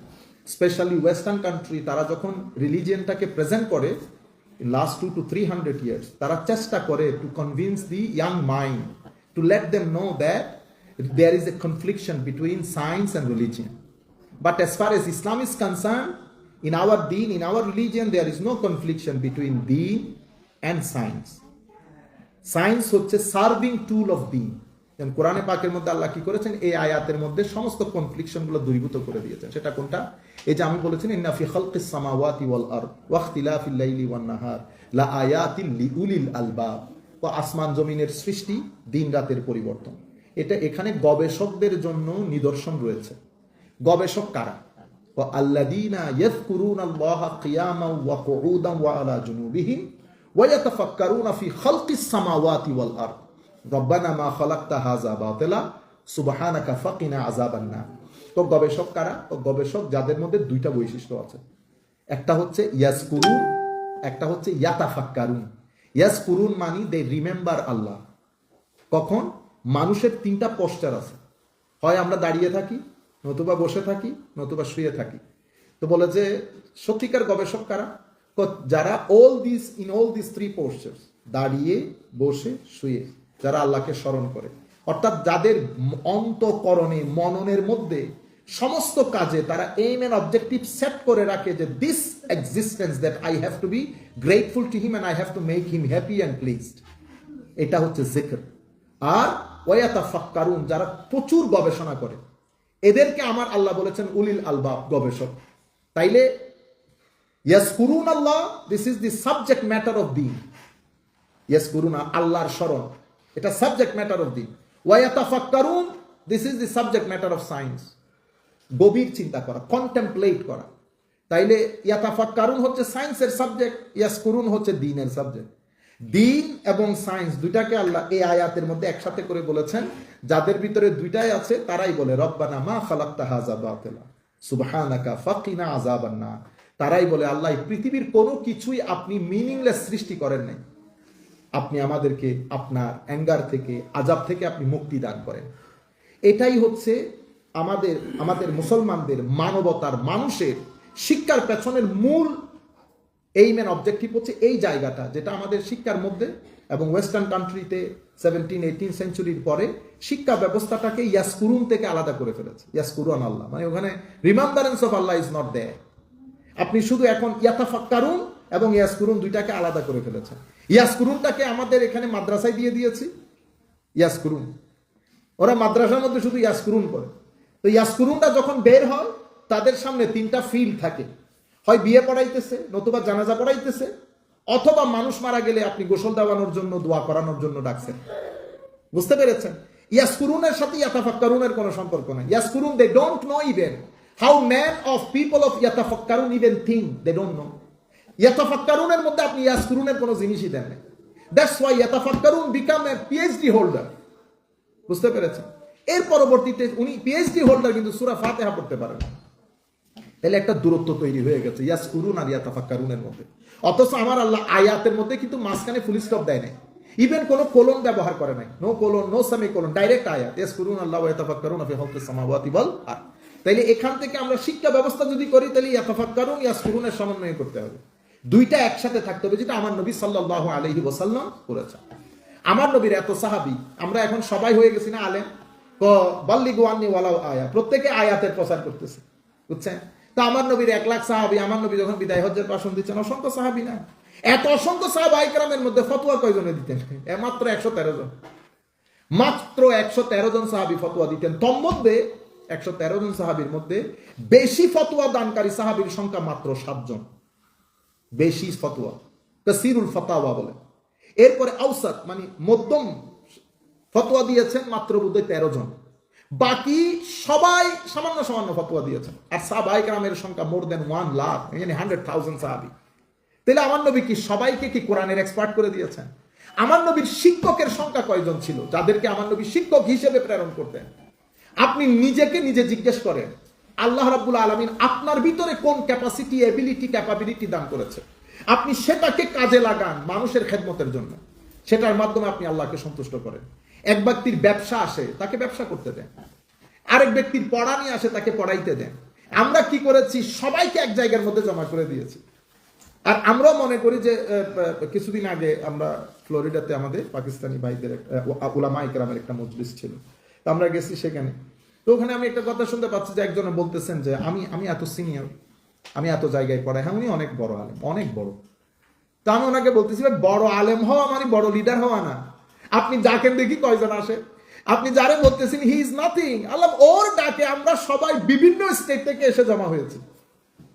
You try, আল্লাহ আপনি চেষ্টা করেন, আপনি 10 জন লোক একসাথে করতে পারবেন না। কেন? কারণ leadership quality is something different. আল্লাহ রাব্বুল আলামিন আপনাকে ওই জন্য, আপনি একা কেন সবকিছু হতে যাচ্ছেন? আপনি তো মুহাম্মদুর রাসূলুল্লাহ সাল্লাল্লাহু আলাইহি, রুয়ে জমিনের মধ্যে one and only human being that Allah subhanahu wa ta'ala has created. This is Muhammadur Rasulullah sallallahu alayhi wa sallam. যে জায়গায় আমার নবী কাজ করেছেন সাকসেসফুল, ব্যবসায়ী হিসেবে সাকসেসফুল, লিডার হিসেবে সাকসেসফুল, রাষ্ট্রনায়ক হিসেবে সাকসেসফুল, জেনারেল হিসেবে প্রত্যেক জায়গায় আমার নবী 100% সাকসেসফুল। এবং এরকম এক্সট্রা অর্ডিনারি হওয়ার কারণে উইদিন 23 ইয়ার্স আমার নবী সাল্লাল্লাহু আলাইহি ওয়াসাল্লাম পৃথিবীকে সবচেয়ে সেফেস্ট গ্রিন একটা রেভলিউশন দান করেছেন উইদাউট এনি ব্লাডশেড। এবং আপনি যদি রেভলিউশন করেন, ফ্রেঞ্চ রেভলিউশন করেন, রাশিয়ান রেভলিউশন করেন, ইতোপূর্বে ইজিপশিয়ান করেন, পৃথিবীর মধ্যে তো রেভলিউশন আজকে হয় নাই, বা পৃথিবীর সভ্যতাও আজকে গড়ে উঠে নাই। আপনি একেবারে মিশরি সভ্যতার আগেও যদি চলে যান, প্রত্যেক সভ্যতার পেছনে রক্ত ঝরেছে, রক্ত ঝরেছে। 1-2 জন মানুষের না, 100,000 people, million people have to sacrifice their life. But আপনি যদি আমার নবীর ওই রেভলিউশনের কাছে আসেন, মাত্র 23 ইয়ার্স আমার নবী সময় নিয়েছে। 23 ইয়ার্স, 23 বছরের মধ্যে আমার নবী যখন মদিনা শরীফে ঢুকেছেন, ডক্টর শেখ হামিদুল্লাহ, আপনাদের সামনে পরিচয় করিয়ে দেই, হুজুরের ফিউজার যদি আমার নসিব হয়, এশিয়া উপমহাদেশের মধ্যে যে কয়েকজন অসাধারণ মুহাক্কিক, অত্যন্ত উঁচু পর্যায়ে গবেষক আল্লাহ আমাদেরকে দান করেছেন, তার মধ্যে ডক্টর হামিদুল্লাহ অন্যতম। কিন্তু আনফরচুনেটলি আমরা এখন প্লেয়ার চিনি, কিন্তু আমাদের শিক্ষাবিদগুলাকে আমরা চিনি না। উনি ফ্রান্সে বসবাস করতেন, শেষ বয়সে ফ্রান্সেই মারা গেছেন। ছোট্ট একটা রুমের মধ্যে থাকতেন, আশেপাশে সব বই, কোনো বড় ঘর নাই। অথচ ওনার সময়কালে পৃথিবীর সমস্ত স্কলারের ইমাম ছিলেন উনি। মানে ওনার হাত ধরা, পা ধরা, সেটা স্কলারদের জন্য। আমি পৃথিবী বিখ্যাত স্কলার, যেমন আমি এখন যার কথা বলছি, ডক্টর শেখুল ইসলাম তারুল কাদরি, তাকে ওয়ান্ডার অফ দ্য ওয়ার্ল্ড বলা হয়। More than 1000 book has been written by him. About 600 book has already been published. Amazing personality. কিন্তু উনি কি করেছেন? উনি ফ্রান্সের মধ্যে এক প্রোগ্রামে এই ডক্টর হামিদুল্লাহকে জুতা পরিয়ে দিয়েছেন। ওনাকে জিজ্ঞাসা করা হলো, উনি বলতেছেন, বেটা আমি যদি বলি উনি কত বড় পর্যায়ের লোক, আমি ভাষাগত জটিলতার কারণে, সীমাবদ্ধতার কারণে আপনাদেরকে বুঝাইতে পারবো না। এখন জুতা পরানোর কারণে আপনারা বুঝতে পারছেন যে yes, doctor Hamidullah is something. Tahirul কাদরির মতো লোক জুতা পরিয়ে দেওয়া মানে তো অনেক বড় কথা। তো ডক্টর হামিদুল্লাহ 12টা ভাষা জানতেন, 12টা ভাষা জানতেন। ভাষা জানা মানে আমাদের মতো জানা না, পড়তে পারলাম একটু, সেরকম না। প্রত্যেক ভাষাতে ওনার কোনো না কোনো আর্টিকেল আছে ইন্টারন্যাশনাল জার্নালে। উনি কোরআনকে প্রথমে ফ্রেঞ্চ ভাষায় ট্রান্সলেট করেছেন। Still his translated book of Quran is the best seller book in France. এবং পৃথিবীতে স্প্যানিশ ভাষায়, ইটালিয়ান, আরবিক, ইংলিশ, চমৎকার লোক ছিলেন, অসাধারণ লোক ছিলেন। তো ডক্টর হামিদুল্লাহ মুহাম্মাদুর রাসূলুল্লাহ সাল্লাল্লাহু আলাইহি ওয়াসাল্লাম, দি লাইফ অফ হোলি প্রফেট, একটা উনি বই লিখেছেন, অসাধারণ একটা বই লিখেছেন। সে বইয়ের মধ্যে উনি এই কথাগুলো উল্লেখ করেছেন। আবার উনাকে আইয়ুব খান সাহেবের সময়কালে আইয়ুব খান সাহেব বলেছিলেন যে আপনি যদি আমাদের এখানে থেকে যেতেন পাকিস্তান, তো উনি এই কাজটা করেন নাই। পরে পাকিস্তানে উনি যে এলাকার লোক, ভাওয়ালপুর এলাকার লোক, ভাওয়ালপুর বিশ্ববিদ্যালয় অনেক নামকরা বিশ্ববিদ্যালয় ছিলেন একসময়, ওখানে নিয়ে গেছেন।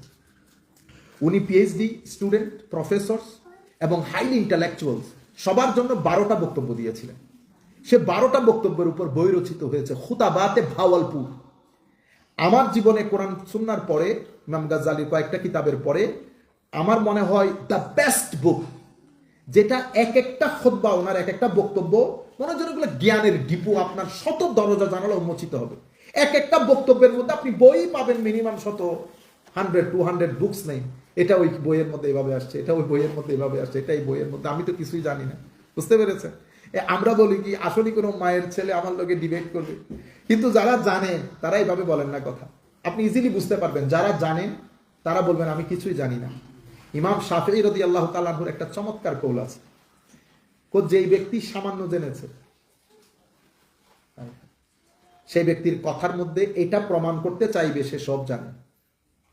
আর যেই ব্যক্তি জ্ঞান সাম্রাজ্যের সাম্রাজ্যের মাঝখানে অবস্থান করছে, সে ব্যক্তি বুঝতে পারবে যে সে যাহা জানে তাহা না জানা থেকে অনেক কম, কারণ সে মাঝখানে। আর যে ব্যক্তি পুরা জ্ঞান সাম্রাজ্য দেখে ফেলেছে, সেই ব্যক্তি সেই দিন থেকে বলবে আমি তো আসলে কিছুই জানি না। তাহলে আপনি যখন দেখবেন তো মনে করবেন যে না, হে জানে না। ইভেন জুমার বক্তব্যের মধ্যে যে সমস্ত উলামা আমাদের বর্তমান সময়, এখন তো আগে তো জুমা মানে অনেক বড় জিনিস, খতিব মানে সেটা অনেক বড় জিনিস, এখন তো একটু ইংরেজি আরবি বাংলা একটু একটু করে বলতে পারলে সবাই দাঁড়ায় যায়, বড় আজিব, যার কারণে অনেক মিসআন্ডারস্ট্যান্ডিং গ্রো করে। যাই হোক, তো ডক্টর হামিদুল্লাহ বলেছেন, এই খুতবাতে ভাওয়ালপুরের একটা খুতবায়ও বলেছেন, ওই কিতাবের মধ্যে বলেছেন যে আমার নবী মদিনা শরীফ যখন ঢুকেছেন তো মদিনা শরীফের আয়ত্ত ছিল একটা 15,000 স্কোয়ার ফিট। আমার নবী যেদিন দুনিয়া থেকে চলে যাচ্ছেন সেদিন মদিনা শরীফের আয়তন হচ্ছে 32 লাখ স্কোয়ার ফিট। তো 15,000 square feet of Medina became 32 lakh, yani 32 million square ফিটের মদিনা শরীফ হয়েছে। উনি বলতেছেন ইন বিটুইন কতজন মানুষ মারা গেছে, let me ask you people, উনি বলতেছেন। ইভেন আমি আমাদের ইংল্যান্ডে একটা বক্তব্যে আমাদের এমপি ছিল, ওনাকে জিজ্ঞেস করছি যে you tell me guess how many people has been killed. তো উনি পলিটিশিয়ান, তো উদার করে তা বলছি just 500 people, 500 to 600 people, some says 450 to 500 people from both sides, Muslim and non-Muslim sides. This much people has been killed. এই 15,000 square ফিটের Medina 32 million হয়েছে, শুধুমাত্র 500-550 মানুষ দুনিয়া থেকে গেছে, রাহমাতুল্লিল আলামিন। আমার নবীর জীবনে আমার নবী কাউকে একটা ধাক্কাও দেয়নি, অথচ 87টা ছোট বড় যুদ্ধে অংশগ্রহণ করেছে।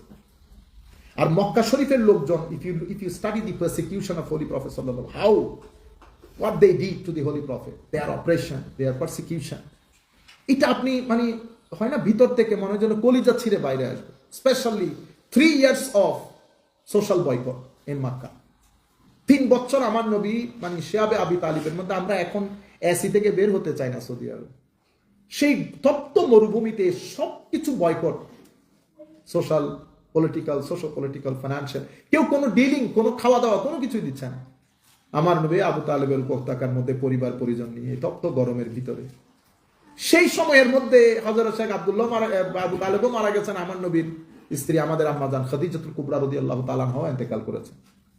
আজীব একটা সময়। আপনি যদি এই সময় পাড়ি দিয়েও আমার নবী সাল্লাল্লাহু আলাইহি ওয়াসাল্লাম মদিনা শরীফের মধ্যে স্টেটমেন্টশিপ পেয়েছেন, সংবিধান রচনা করেছেন। আমার নবী সাল্লাল্লাহু আলাইহি ওয়াসাল্লাম 87টা ছোট বড় যুদ্ধ করেছেন, অথচ নিজের জীবনে ব্যক্তিগতভাবে কাউকে ধাক্কাও দেন না একটা। আচ্ছা, ধাক্কা তো দূরের কথা, আমার নবী নাকি চোখ বড় করে কারো দিকে এভাবে তাকানো নাই। কি এক ভদ্রতা আমার নবীকে আল্লাহ দান করেছেন। সাহাবায়ে কেরাম বলতেন যে আমার নবীর ভদ্রতা এমন, আমার নবী রাস্তায় হাঁটার সময় উপরের দিকে তাকাতেন না, নিচের দিকে তাকিয়ে থাকতেন। আর আমার নবীর চেহারা সুরতের মধ্যে এত গ্লু ছিল, ডিভাইনলি, তো যে তাকাতো সে তাকাই থাকতো। তোর মধ্যে আমার নবী হঠাৎ করে যদি মুস্কি হাসি দিতেন, ওয়াও, তো দাঁত মুবারক থেকে কিল কিল করে এত নূর বের হতো, তো আমাদের ইচ্ছে করতো আমার নবী হাসতে থাকুক আর আমার নবীর দিকে আমরা তাকিয়ে থাকি। Amazing beauty. এবং সাহাবায়ে কেরাম বলছেন, তো একদিন চাঁদও উঠেছে, আমার নবীও হুজরা পাক থেকে বের হচ্ছে, তো আমি চাঁদের দিকে একবার তাকাচ্ছি আর আমার নবীর সেকেলে পাকের দিকে তাকাচ্ছি, বুঝে আসতেছিল না সুন্দর কোনটা, কিন্তু এতটুকুন বুঝতেছি 14 তারিখের চাঁদও মুখ লুকাচ্ছে আমার নবীর চেহারা মুবারকের সামনে।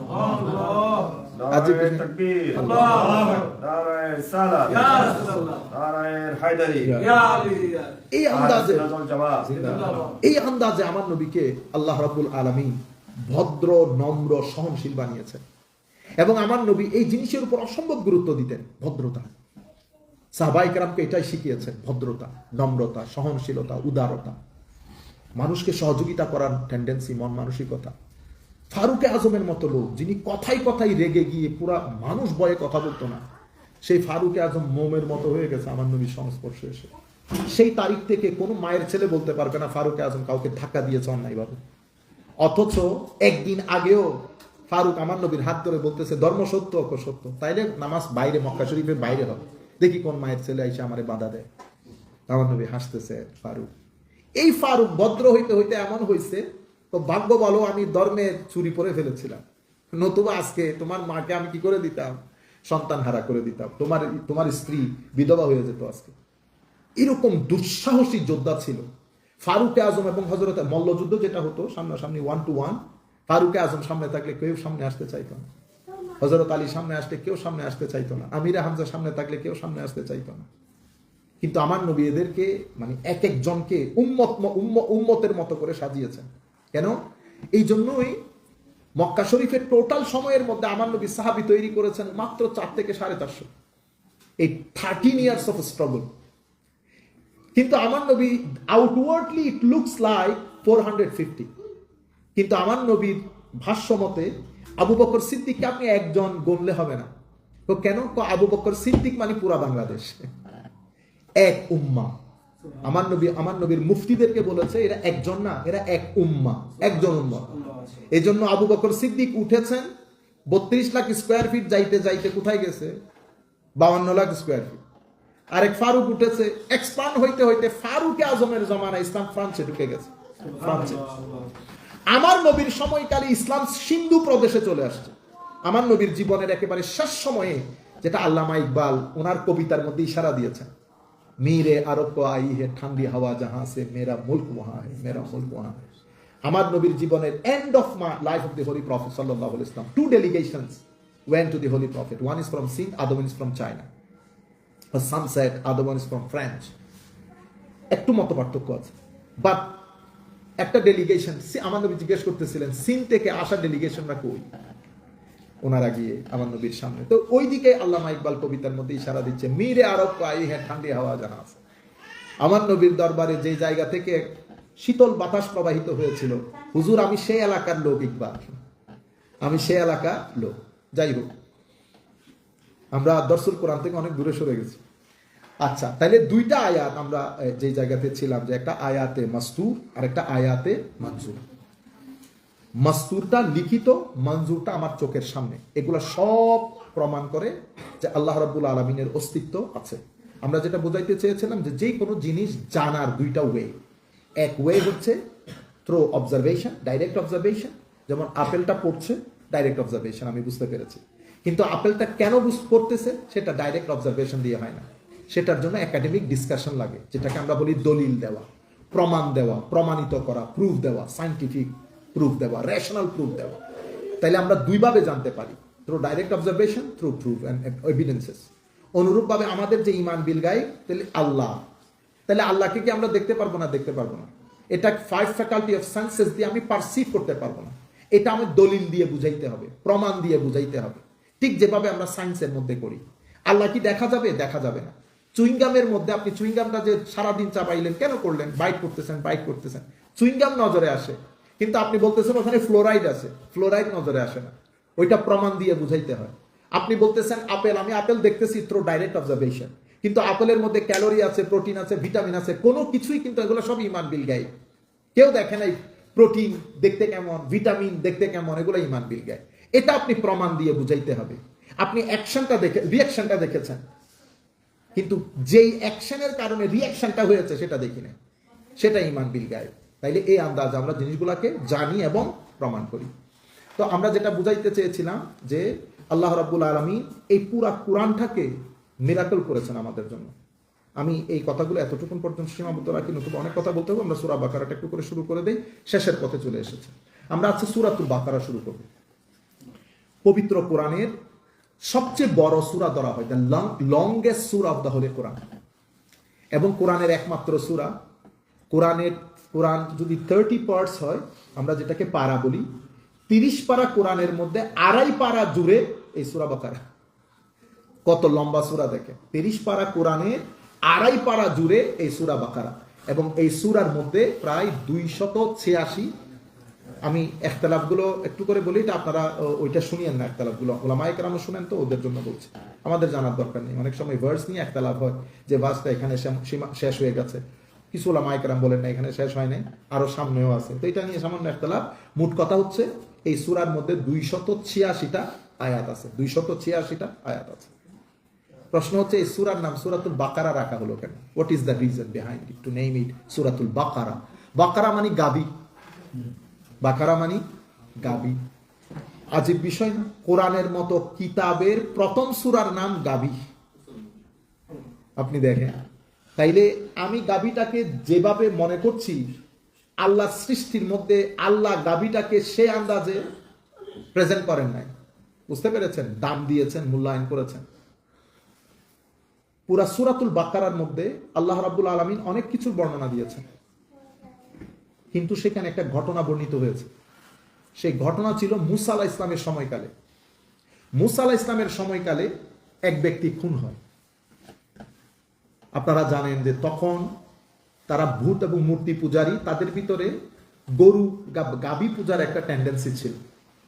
তো হযরত মুসা আলাইহিস ইসলামের কাছে এসেছে জিজ্ঞেস করার জন্য যে হুজুর, আচ্ছা যেই ব্যক্তি হত্যা করেছে সেই হত্যার বিচার চাইতেছে, যেটা আমাদের এখনো হয়, যিনি হত্যাকারী উনি হত্যার বিচার চাইতেছেন।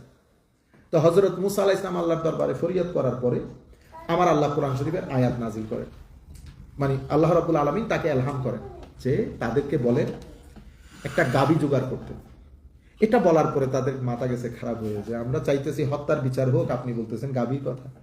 গাভীর সাথে হত্যার বিচারের তো কোনো কি নাই, সম্পর্ক মানে লিঙ্ক নাই, রেলেভেন্ট না জিনিসটা। তো আমার হযরত আল্লাহ বলতেছেন তাদেরকে বলেন গাভী জোগাড় করতে, আমি যাহা জানি তোমরা তাহা জানো না। আচ্ছা ঠিক আছে, গাভীর ব্যবস্থা। এখন আমাদের এখানে যেটা সমস্যা হয়, এখনো হয়, সেটা গাভীটা কিরকম হইতে হবে, ছোট না বড় না মাঝারি, কালার কিরকম, প্রশ্নের উপরে প্রশ্ন। সেই জন্য আমাদের জন্য শিক্ষা হচ্ছে প্রশ্ন অত্যন্ত গুরুত্বপূর্ণ, কিন্তু মাথায় রাখবেন আপনি কি প্রশ্ন করছেন, প্রশ্নটা কিভাবে করছেন, how you are placing your question and which question you are asking. আমাদের এখনকার সময়ে এটা খুবই গুরুত্বপূর্ণ হয়ে গেছে। আমরা যারা ফর এক্সাম্পল আমার কথায় যদি বলি, তো আমি ধরেন প্রায় আমার জীবনের অলমোস্ট 35 বছর হয়ে গেছে এই পড়ানির মধ্যে, ঠিক আছে। এরপর আমি পড়ানো শুরু করছি অলমোস্ট 2004 থেকে যদি বলি, তো 2000 প্রায় 21-22 বছর হয়ে গেছে। তাহলে আমাদের তো একটা বয়স হয়ে যাচ্ছে। আমি আপনাদেরকে বুঝাইতে চাচ্ছি আমি ছাত্র খারাপ, এটার কারণে হয়তো আমি খুব ফ্লারিশ করতে পারি না, কিন্তু এই বইপত্রগুলা নিয়ে আমি ডিল করতেছি প্রায় 35 থেকে 37 বছর, ঠিক তো। এখন আপনি যখন উঠবেন আপনার মাথায় রাখতে হবে আমি যাকে প্রশ্ন করতেছি উনি এই সমুদ্রে সাঁতার কাটেন, অনেক বাবা সাঁতারু না আর কি, কিন্তু সাঁতার কাটেন। সুতরাং আপনি প্রশ্ন করার সময় মাথায় রাখতে হবে যে আমাকে না, আমি বলতেছি না, এখানে যিনি বসেন উনাকে না, আপনি নিজেকে নিজে মাথায় রাখবেন প্রশ্ন করার সময়। তারপরে আপনি শব্দটা কিভাবে ইউজ করতেছেন, এই দুইটা জিনিস মাথায় রাখবেন। আধুনিক সময়কালে এখন আমরা ওই যে গুগল প্রিয় হয়ে যাওয়ার কারণে আমরা আদব থেকে বের হয়ে যাই। আপনি যদি প্রশ্নটা ভালো করে না পারেন তাইলে আল্লাহর রহমত বান্দা থেকে উঠে যায়। এই যে বনি ইসরাইলের দুঃখে পড়ে গেছে শুধু অতি প্রশ্ন এবং বেয়াদবির কারণে। গাভী কিভাবে হবে বলেন, কোন রঙের বলেন, there are so many types of গাভী in our village, what colour you want, সাদা কাল। অথচ আমার আল্লাহ সিম্পল বলেছেন ইন্নাল্লাহ ইয়া'মুরুকুম আন তাযবাহু বাকারা, গাভী জবাই করো। ভেরি সিম্পল, ইন্নাল্লাহ ইয়া'মুরুকুম, আল্লাহ হুকুম দিয়েছেন আন তাযবাহু বাকারা, গাভী জবাই করার জন্য। তারা বলতেছে আতাত্তাখিজুনা হুজুয়া, আমাদের লোকে মস্কারি করতেছেন। আমার আল্লাহ বলতেছেন তাদেরকে বলে দেন মস্কারি করা আমার কাজ না। তখন তারা বলতেছে লাইনে আসছে অনেকক্ষণ পরে, দে কিরকম গাভী। এখন তারা কালারের প্রশ্ন, বয়সের প্রশ্ন, কত জাতের কথা শুরু করছে। যাই হোক, শেষ পর্যন্ত তারা গাভীর ব্যবস্থা করছে, অনেক কাঠও পোড়াইতে হয়েছে এই গাভীর জন্য। শেষ পর্যন্ত আল্লাহর হুকুম আসছে ওয়াইজ কাতালতুম নাফসান ফাদারাতুম ফিহা, অর্থাৎ গাভী জবাই করে গাভীর একটা মাংস যদি মৃত ব্যক্তিকে এভাবে থ্রো করে, ওইটার আঘাতে মৃত ব্যক্তি জীবিত হয়ে যাবে। সে এসে বলে দেবে হত্যাকারীকে, তাদের হাত দিয়ে তাদের প্রতিমাকে জবাই করাইছে। মূল বিষয় হচ্ছে তারা এই গাভী পূজা করত, তো তাদের হাত দিয়ে জবাই করাইছে, দেখাইছে যে তোমাদের স্রষ্টা, তোমাদের হাত দিয়ে কি হচ্ছে, স্লটার হচ্ছে, জবাই হচ্ছে। সুতরাং যেটা উপাসনাকারীর হাতে জবাই হয় সেটা কখনো উপাস্য হতে পারে না। যাই হোক, এই হচ্ছে ব্যাকগ্রাউন্ড এই সূরাকে সূরাতুল বাকারা নামকরণের পেছনে। যাই হোক, আমি সংক্ষিপ্ত করতেছি যেহেতু সূরা বাকারা অনেক বড় সূরা। এই সূরাটা মাদানী, আপনারা জানেন আমাদের এখানে কিছু সূরা মাক্কি, কিছু সূরা মাদানী। এজমা একেবারে আরেকটা জিনিস মাথায় রাখবেন, আমাদের ইসলামিক ট্রেডিশনের মধ্যে আমাদের এখানে কিছু মত থাকে, আমরা এটাকে বলি এজমা।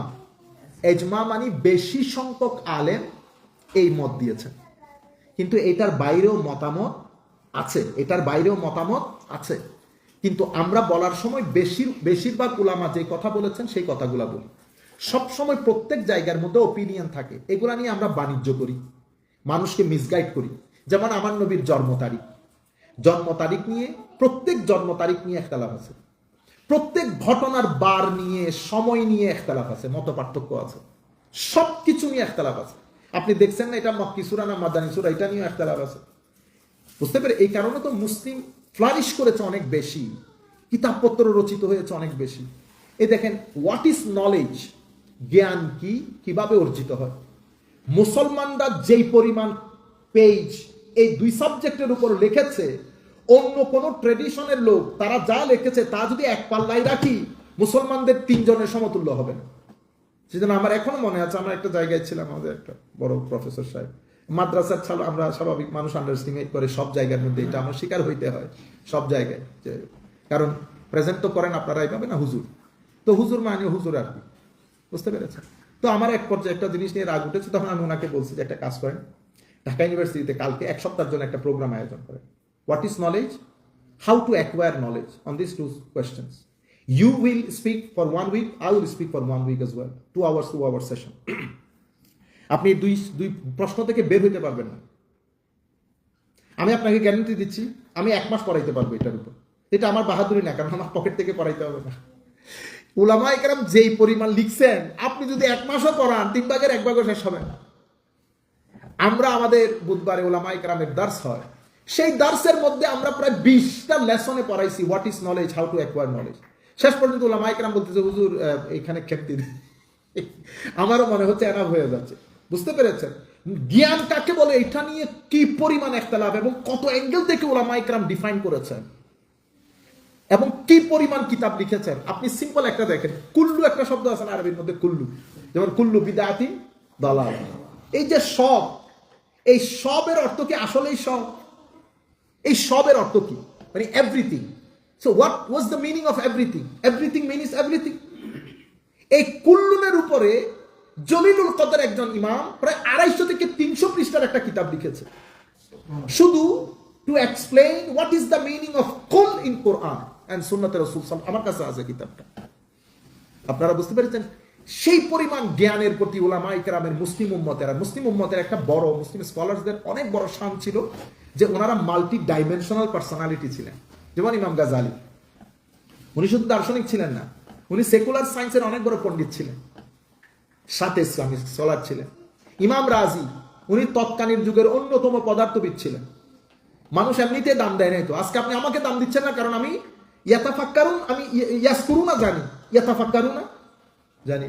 মডার্ন সায়েন্সের সাথে আমার কোনো, আমি ছেলেদেরকে রিডই করতে পারতেছি না, আমি তার লেভেল বুঝতে পারতেছি না। এই জন্য জুমাতে যখন আমি বক্তব্য দিচ্ছি, ছেলেরা বলতেছে পেটের ব্যথা, আমি তারে বলতে মাথা পানি ডালতেছি, তুই খা তুই খা তুই খা। আমার মেয়ে বলতেছে পেট ব্যথা, আমি বলতেছি পুরি খা, পেঁয়াজু খা, চনাবুট খা। ও পেটের ব্যথায় আপনি এগুলা দিলে তো আর অবস্থা খারাপ হবে। আমাদের অবস্থা সেম হয়েছে। আপনি ম্যাক্সিমাম জুমার মধ্যে এই যে আমরা বেদাত, এটা শিরিক, এটা ওগুলোর মধ্যে কেন করতেছি? কারণ ছেলেদেরকে কথা বলার মতো কথা আমার পকেটে নাই, সেজন্য কন্ট্রোভার্সিয়াল কথাগুলো বলি, আমার মতো করে আমি এক্সপ্লেইন করি। আর আমার কিছু লোক থাকে, তারা বাদে দেয় নারাই থাকবি। আমরা নলেজ বলি না, জ্ঞান বলি না। যেমন রবিউল আউয়াল শরীফ, আমরা ঈদে মিলাদ, পৃথিবীর 85 to 90% মুসলমান এটাকে সেলিব্রেট করে। পৃথিবীর 95% উলামা নিজের শরীর থেকে ঈদে মিলাদুন নবী পালন করে। আমি বলতেছি 95%, মোর দ্যান দ্যাট, এটা কখনো লেস হবে না। এখন আপনি করেন না, বুঝতে পেরেছেন? তা আপনি যখন করেন না, আপনি কথাগুলো কিভাবে বলবেন?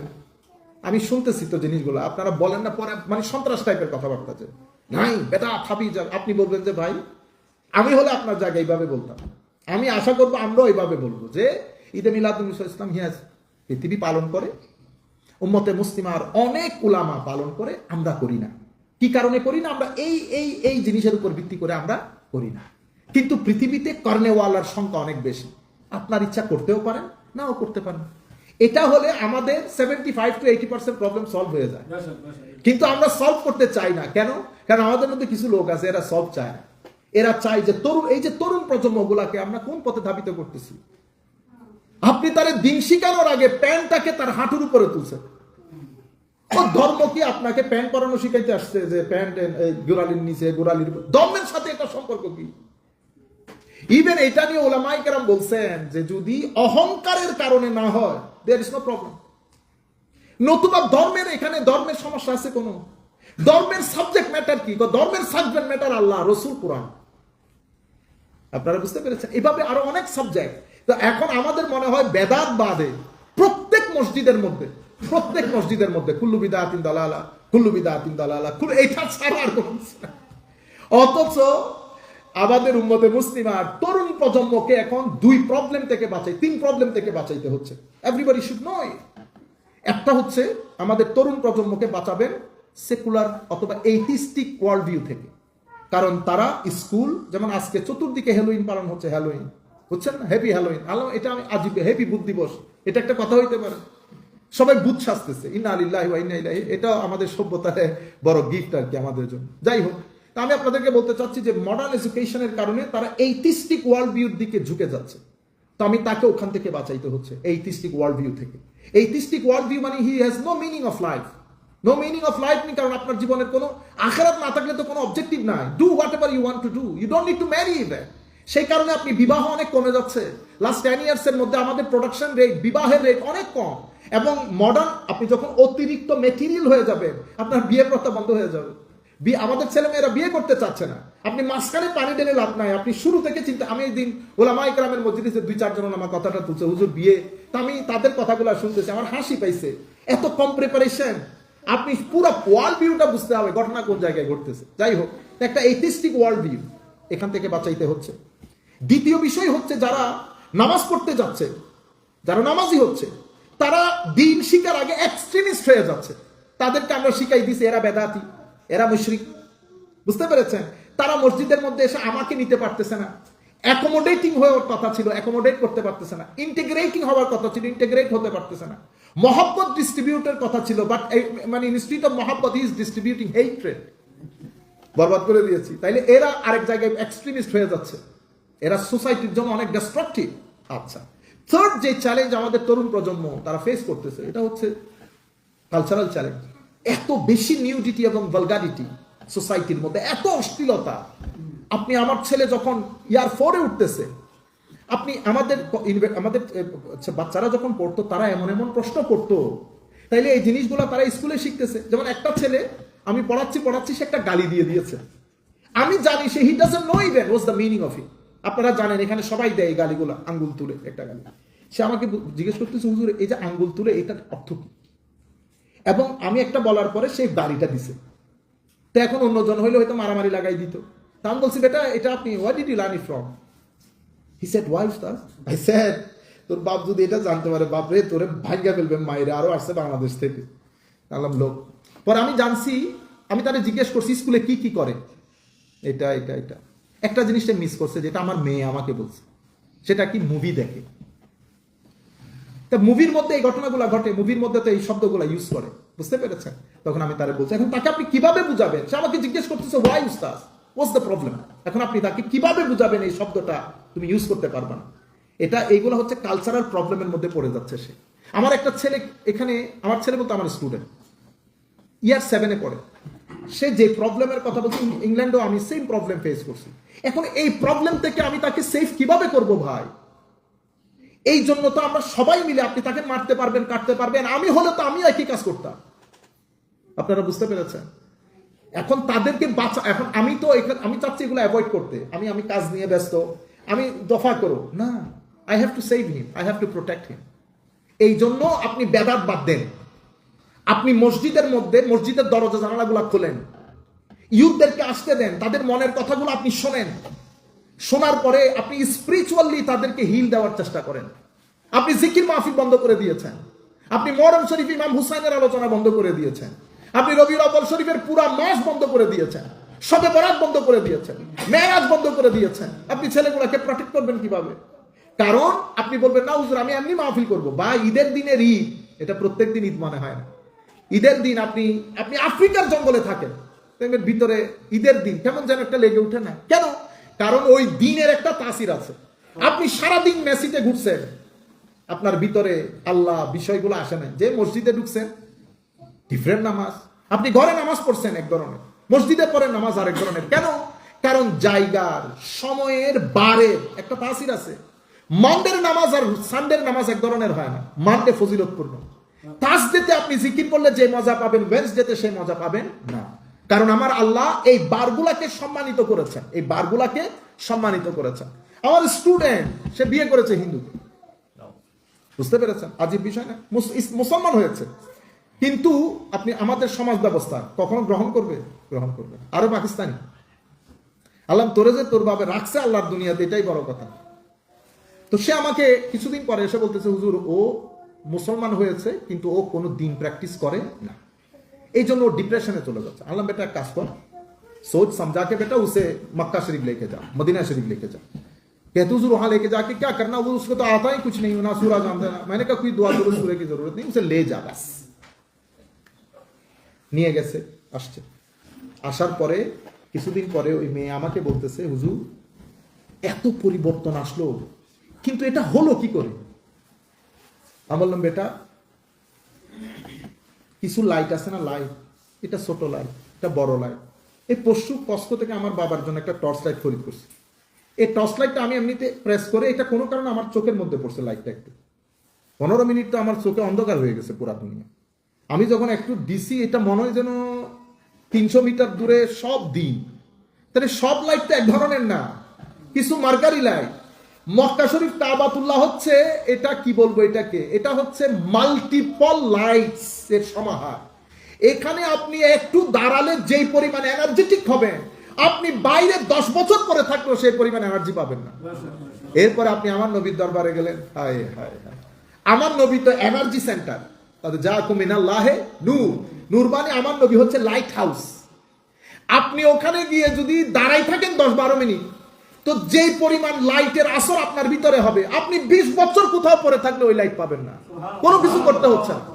ছেলেটার সাথে আমার জুমাতে দেখা হয়েছে, তো আমি বলছি, বেটা ক্যা হাল है, क्या কিছু, তো ও শুধু কান্দে, সুবহানাল্লাহ, হায় হায়। ওর কান্দানি দেখে চিন্তা করতেছি, মানুষ আমাদেরকে কত বড় মনে করে। কিন্তু এখন ওর সামনে যদি আমি আল্লাহর কোর্টে দাঁড়াই, আমার মতো মনে হয় আল্লাহ আমার কথা শুনবেই না, খালি ইতে বলবে তুই বল, তুই বল বান্দা, তুই বল, তোর কথা মজা বেশি। সে আমাকে বলতেছে, হুজুর কাবা দেখছি অনেক দিন।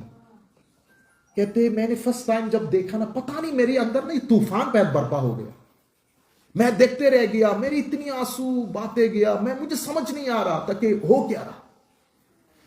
फिर कहते मदीना शरीफ की बात मैं आपसे क्या करूं हुजूर, वो तो पता नहीं अलग दुनिया, इतनी मोहब्बत मेरी जिंदगी में किसी ने नहीं किया, ना मेरे माँ ने ना मेरे बाप ने, कि हुजूर अलैहि इस्लाम ने जितनी मोहब्बत मुझे दिया, वो 7-8 दिन मैं जिंदगी में नहीं भूल पाऊंगा। আপনি দেখতেছেন এক্সপেরিয়েন্স, আর আপনি বলতেছেন এখন আমাদের কাজ কি, ও হজে গেলে কাবা মদিনা শরীফ যায়, মদিনা শরীফ যাও। আপনি যুবকদেরকে রেডি করতেছেন কিভাবে দেখেন। আর এই ব্যক্তি বলতেছে মে বাস, তো বলছেন আমি তো কিছু জানি না, কি বলবো, শুধু এতটুকু শিখে গেছি, আসসালাতু ওয়াসসালামু আলাইকা কোন রকম করে পড়তেছি। হ্যাঁ, আমি তো বলবো যে ফেল হয়ে গেছে, কারণ সালাত হয় নাই, সালাত বলছেন, আলাইকা বলেন নাই, আলাইকা বলেছেন। আমরা তো মাখরাজ নিয়ে পড়ে থাকবো, আল্লাহ কিন্তু মাখরাজ দেখেন না, মহব্বত দেখেন। তার মানে মাখরাজ শিখবো না এটা না, ওর শিখতে হবে, কিন্তু আমার আল্লাহ দৃষ্টি দিয়ে থাকেন এখানের ভিতরে। এক ব্যক্তি বহুত মাখরাজ দিয়ে পড়তেছে, বহুত সুন্দর, কিন্তু ভিতর খালি। আরেক ব্যক্তি স্ট্রাগল করতেছে পড়ার জন্য। আমার জ্যাঠা শেষ বয়সে কোরআনে পাক শিখছে, উনি বাংলাদেশের রেলের অনেক বড় অফিসার ছিলেন, একদম শেষ বয়সে কোরআনে, কি কষ্ট হইতো কোরআনে পাক পড়তে। আমাদের মসজিদের হাফেজ সাহেব হুজুর বলতেন, আমি বছর বাইরে দেখলে মনে হয় আল্লাহ বছর বাইরেটা কবুল করবেন, আমারটা কবুল করবেন না, এত কষ্ট করে কোরআনে পাক পড়ে। আমার আল্লাহ বলতে, হাদিসে পাকের মধ্যে আমার নবী বলছেন, ইন্নাল্লাহা লা ইয়ানজুরু ইলা আজসামিকুম, আল্লাহ আপনাকে দেখেন না, আপনি কত বড় আলেম, আপনার কত কিছু জানা আছে, কি লিখছেন, কি পড়ছেন, এগুলো আল্লাহর বিষয় না। বাল ইয়ানজুরু ইলা কুলুবিকুম, আমার আল্লাহ আপনার ওই ছোট্ট অন্তরের দিকে তাকায় থাকে, ওখানে কতটুকু মহব্বত আছে। এটা একটা আলোক দুনিয়া, এটা মানুষকে রাজা বানায়, প্রজা বানায়, এটা এটা এই ভিতরের জগৎ। আল্লামা ইকবাল বলছেন, হায় হায়, তো মানুষ মনে করে মরে গেলে মানে মরে গেছে, মরে যাওয়া মানে মরে যাওয়া।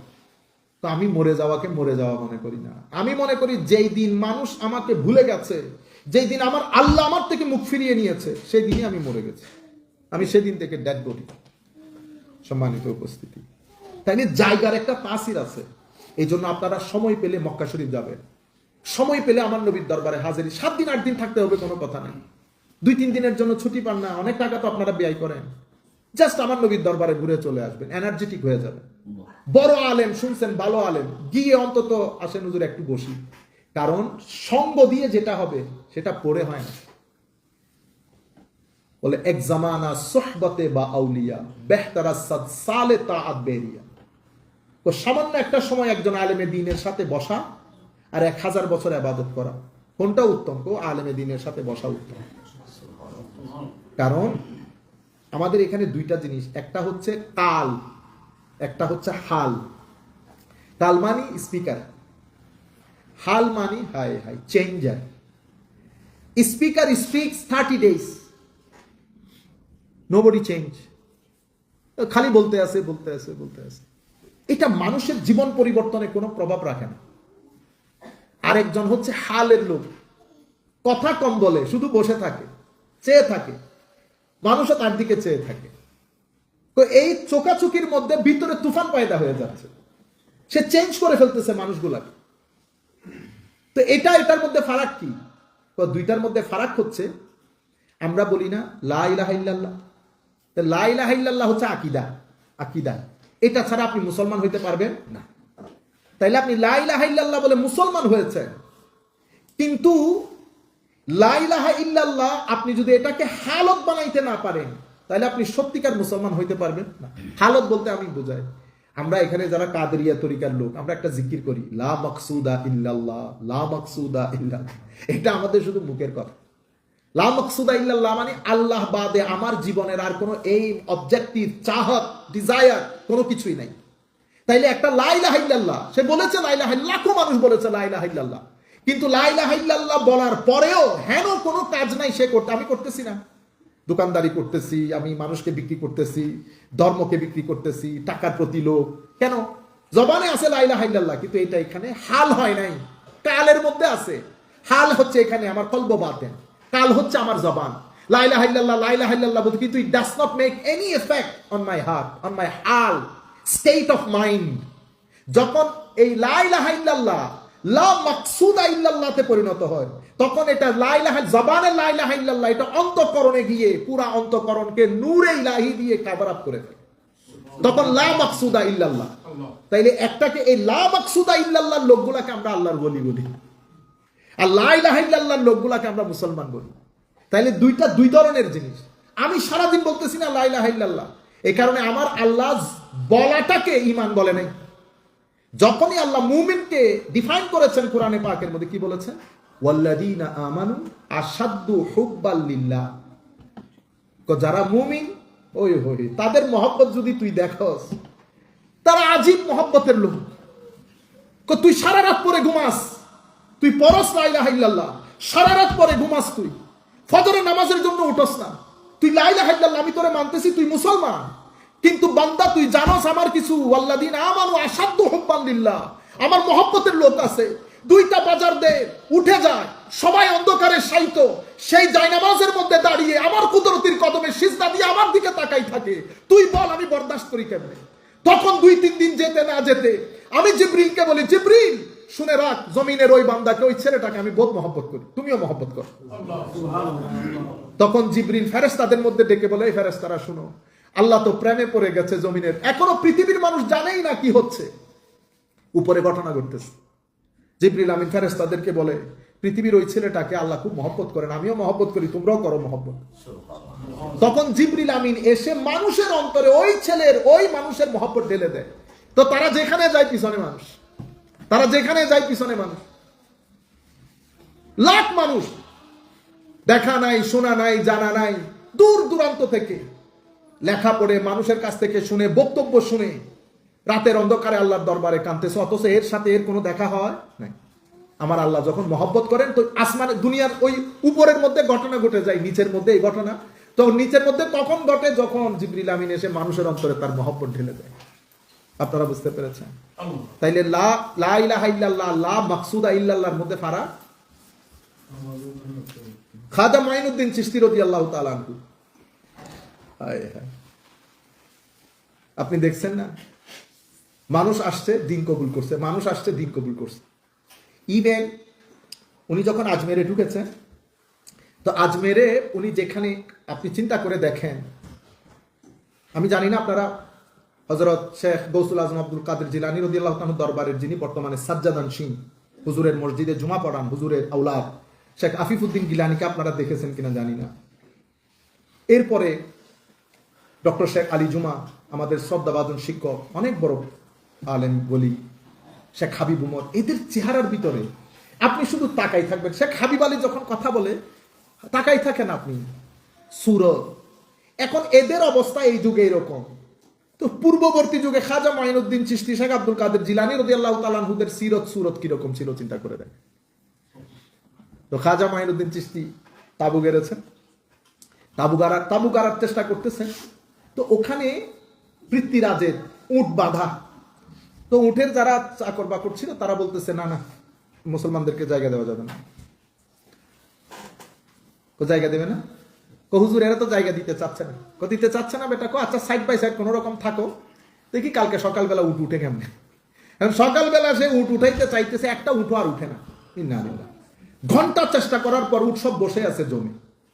তখন এর বুঝে আসছে যে হায় হায় হায়, ওই দরবেশ দেখতে তো দরবেশই লাগতেছে না, দৌড় দিয়ে গেছে উঠ তো একটা উঠে না।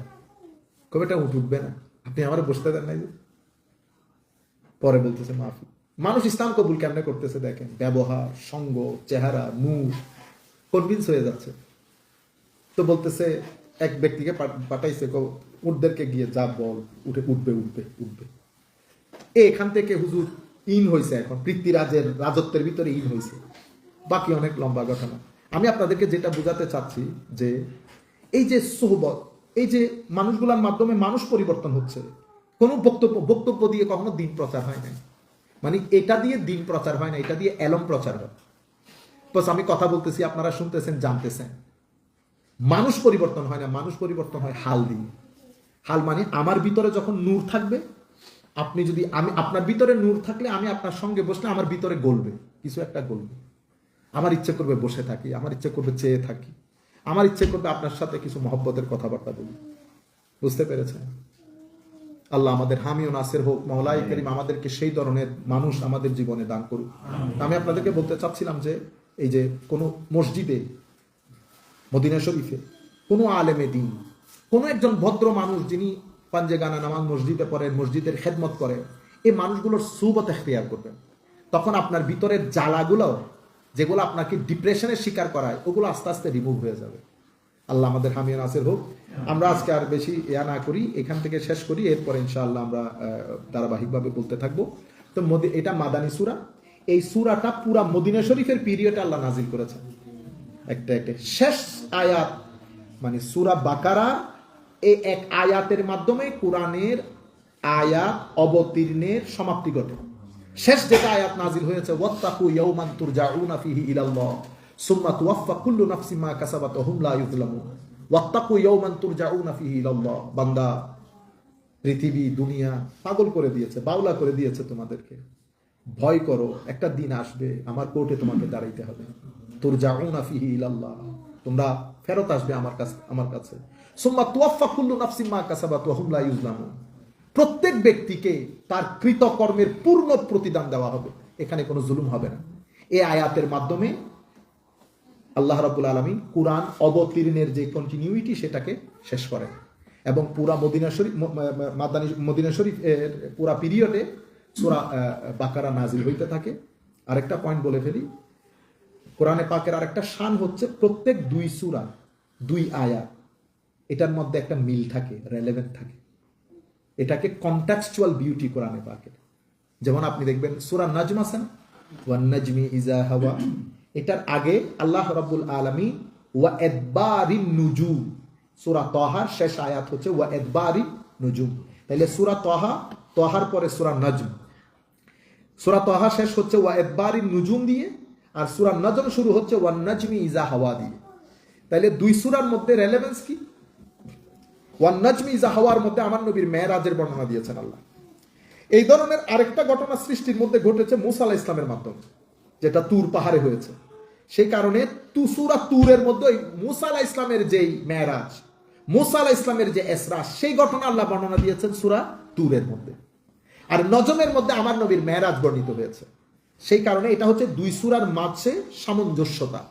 এভাবে দুই আয়াতের মধ্যেও কি থাকে? সামঞ্জস্যতা থাকে। সূরা বাকারার পূর্ববর্তী আয়াত হচ্ছে সূরাতুল ফাতিহা। সূরাতুল ফাতিহার মধ্যে আমার আল্লাহ রাব্বুল আলামিন আপনি দেখেন কি কি জিনিস বর্ণনা দিয়েছেন। আলহামদুলিল্লাহ, উলুহিয়ত বর্ণিত হয়েছে। রব্বিল আলামিন, রুবুবিয়ত বর্ণিত হয়েছে। আর রহমান, রহমানিয়ত বর্ণিত হয়েছে। আর রহিম, রহিমিয়ত বর্ণিত হয়েছে।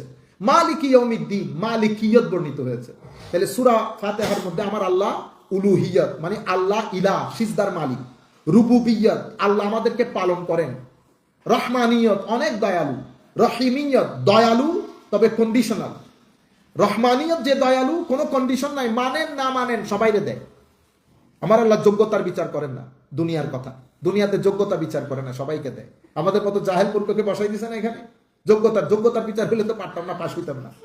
রহিমিয়ত, আমার আল্লাহ বলতেছেন বান্দা খেয়াল রাখিস, দুনিয়ার মধ্যে শুশুরাইয়া যে বৈশা গেছো, আখিরাতের মধ্যে আবার চেয়ার এভাবে খালি থাকবে না। তখন আমি দেখে দেখে বসাবো, তখন আমি এটা দেখে বসাবো না, তখন আমি এটা দেখে বসাবো। এখানে এটা দেখে বসে, আখিরাতের মধ্যে এটা দেখে বসাবো। এই জন্য রহিম। মালিক ইয়াউমিদ্দিন, কুল কায়নাতের মালিক ও মাওলা আল্লাহ। তাইলে এই যে পাঁচটা জিনিস, এটা ডিটেইল আলাপ করেছেন সূরা বাকারার মধ্যে। ডিটেইল আলাপ, মুলুকিয়ত কি, মিলকিয়ত কি, রুবুবিয়ত কি, উলুহিয়ত কি, রহমানিয়ত কি, রহিমিয়ত কি, ইয়াকা না'বুদু ওয়া ইয়াকা নাস্তাঈন। এই যে উবুদিয়ত ইলাহি, ডিটেইল আলাপ করেছেন সূরা বাকারার মধ্যে আমার আল্লাহ। এভাবে পবিত্র সূরাতুল ফাতিহার মধ্যে আমার আল্লাহ সংক্ষিপ্ত আকারে বর্ণনা দিয়েছেন ইজমালি, আর এটার তাফসীল ডিটেইল আলাপ করেছেন সূরাতুল বাকারার মধ্যে গিয়ে। সেই কারণে আপনি দেখবেন ইহদিনাস সিরাতাল মুস্তাকিম, ইহদিনাস, আমাদেরকে আল্লাহ হেদায়েত দান করেন, হেদায়েত দান করেন। তো এটা রেজাল্ট বের হয়েছে কোথায়? সূরাতুল বাকারার মধ্যে। কি বলেছে? হুদাল লিল মুত্তাকিন, এই কোরআন মুত্তাকিনের জন্য হেদায়েত। আমি বলতেছি হেদায়েত দান করেন, আমার আল্লাহ বলছে হেদায়েত মুত্তাকিনের জন্য। তো এটা রেজাল্টটা বের হয়েছে সূরাতুল বাকারার মধ্যে গিয়ে। এটা হচ্ছে দুই সূরার মাঝে সামঞ্জস্যতা। আর ইনশাআল্লাহ ফার্দার আমরা আগামী দার্স থেকে ইনশাআল্লাহ সূরাতুল বাকারার ফজিলত এবং ফার্দার ডিসকাশন আমরা এই আয়াত বাই আয়াত করব না, খুব দ্রুত গতিতে হবে। এবং আপনারা, আমার মনে হচ্ছে আপনারাও ইনশাআল্লাহ অনেক কিছু জানতে পারবেন। আমরা এই দারসুল কোরআনের মধ্যে কিছু সময় জিকির করব। আমাদের পুরা সময়টা হবে, আমরা চেষ্টা করব 1 ঘন্টা থেকে 1 ঘন্টার মধ্যে। 1 ঘন্টা দর্স হবে, 10-15 মিনিট জিকির হবে। আজকে প্রথম দিন হিসেবে আপনারাও আসছেন, হয়তো অনেকে অনেক পরে আসছেন। আমরা পরবর্তী দর্সগুলোতে সময় অনুযায়ী অন টাইমে হবে সবকিছু। আপনাদের কাছে আমাদের যে অনুরোধ থাকবে সেটা হচ্ছে আপনারা প্রত্যেকে আপনাদের পরিবার পরিজন নিয়ে আসার চেষ্টা করবেন। আরো 5-10 জন মানুষ অ্যাড করতে চেষ্টা করবেন। আল্লাহ যেন আমাদেরকে তৌফিক দান করেন। আজকে তো আমরা এলহাম একাডেমির মধ্যে করতেছি, নিউ ইয়র্ক ইসলামিক সেন্টার যেটা নাম দিয়েছি, সেটা করার জন্য আল্লাহ আমাদেরকে তৌফিক দান করেন। সেই জায়গার মধ্যেই যেন সত্যিকার অর্থে যেটাকে মসজিদ বলে, যেখানে আমরা তো এখানে অনেক ধরনের সমস্যার মধ্যে থাকি, যার কারণে মসজিদের যে মূল খেদমত সেটাকে আমরা সে অর্থে দিতে পারি না, অনেক ধরনের ঝামেলা থাকে। আপনারা দোয়া করবেন এবং সহযোগিতা করবেন। আমরা আজকে আর কথা না বাড়াই, আমরা সবাই একটু যেভাবে আছে একটু নামাজের মতো করে বসে যাব, 10-15 মিনিট জিকির করব, এরপরে আমরা নামাজ পড়ে শেষ করব দোয়া দরুদের মাধ্যমে। ওয়া মা আলাইনা ইল্লাল বালাগুল মুবিন। আসসালামু আলাইকুম ওয়া রাহমাতুল্লাহি তাআলা ওয়া বারাকাতুহু।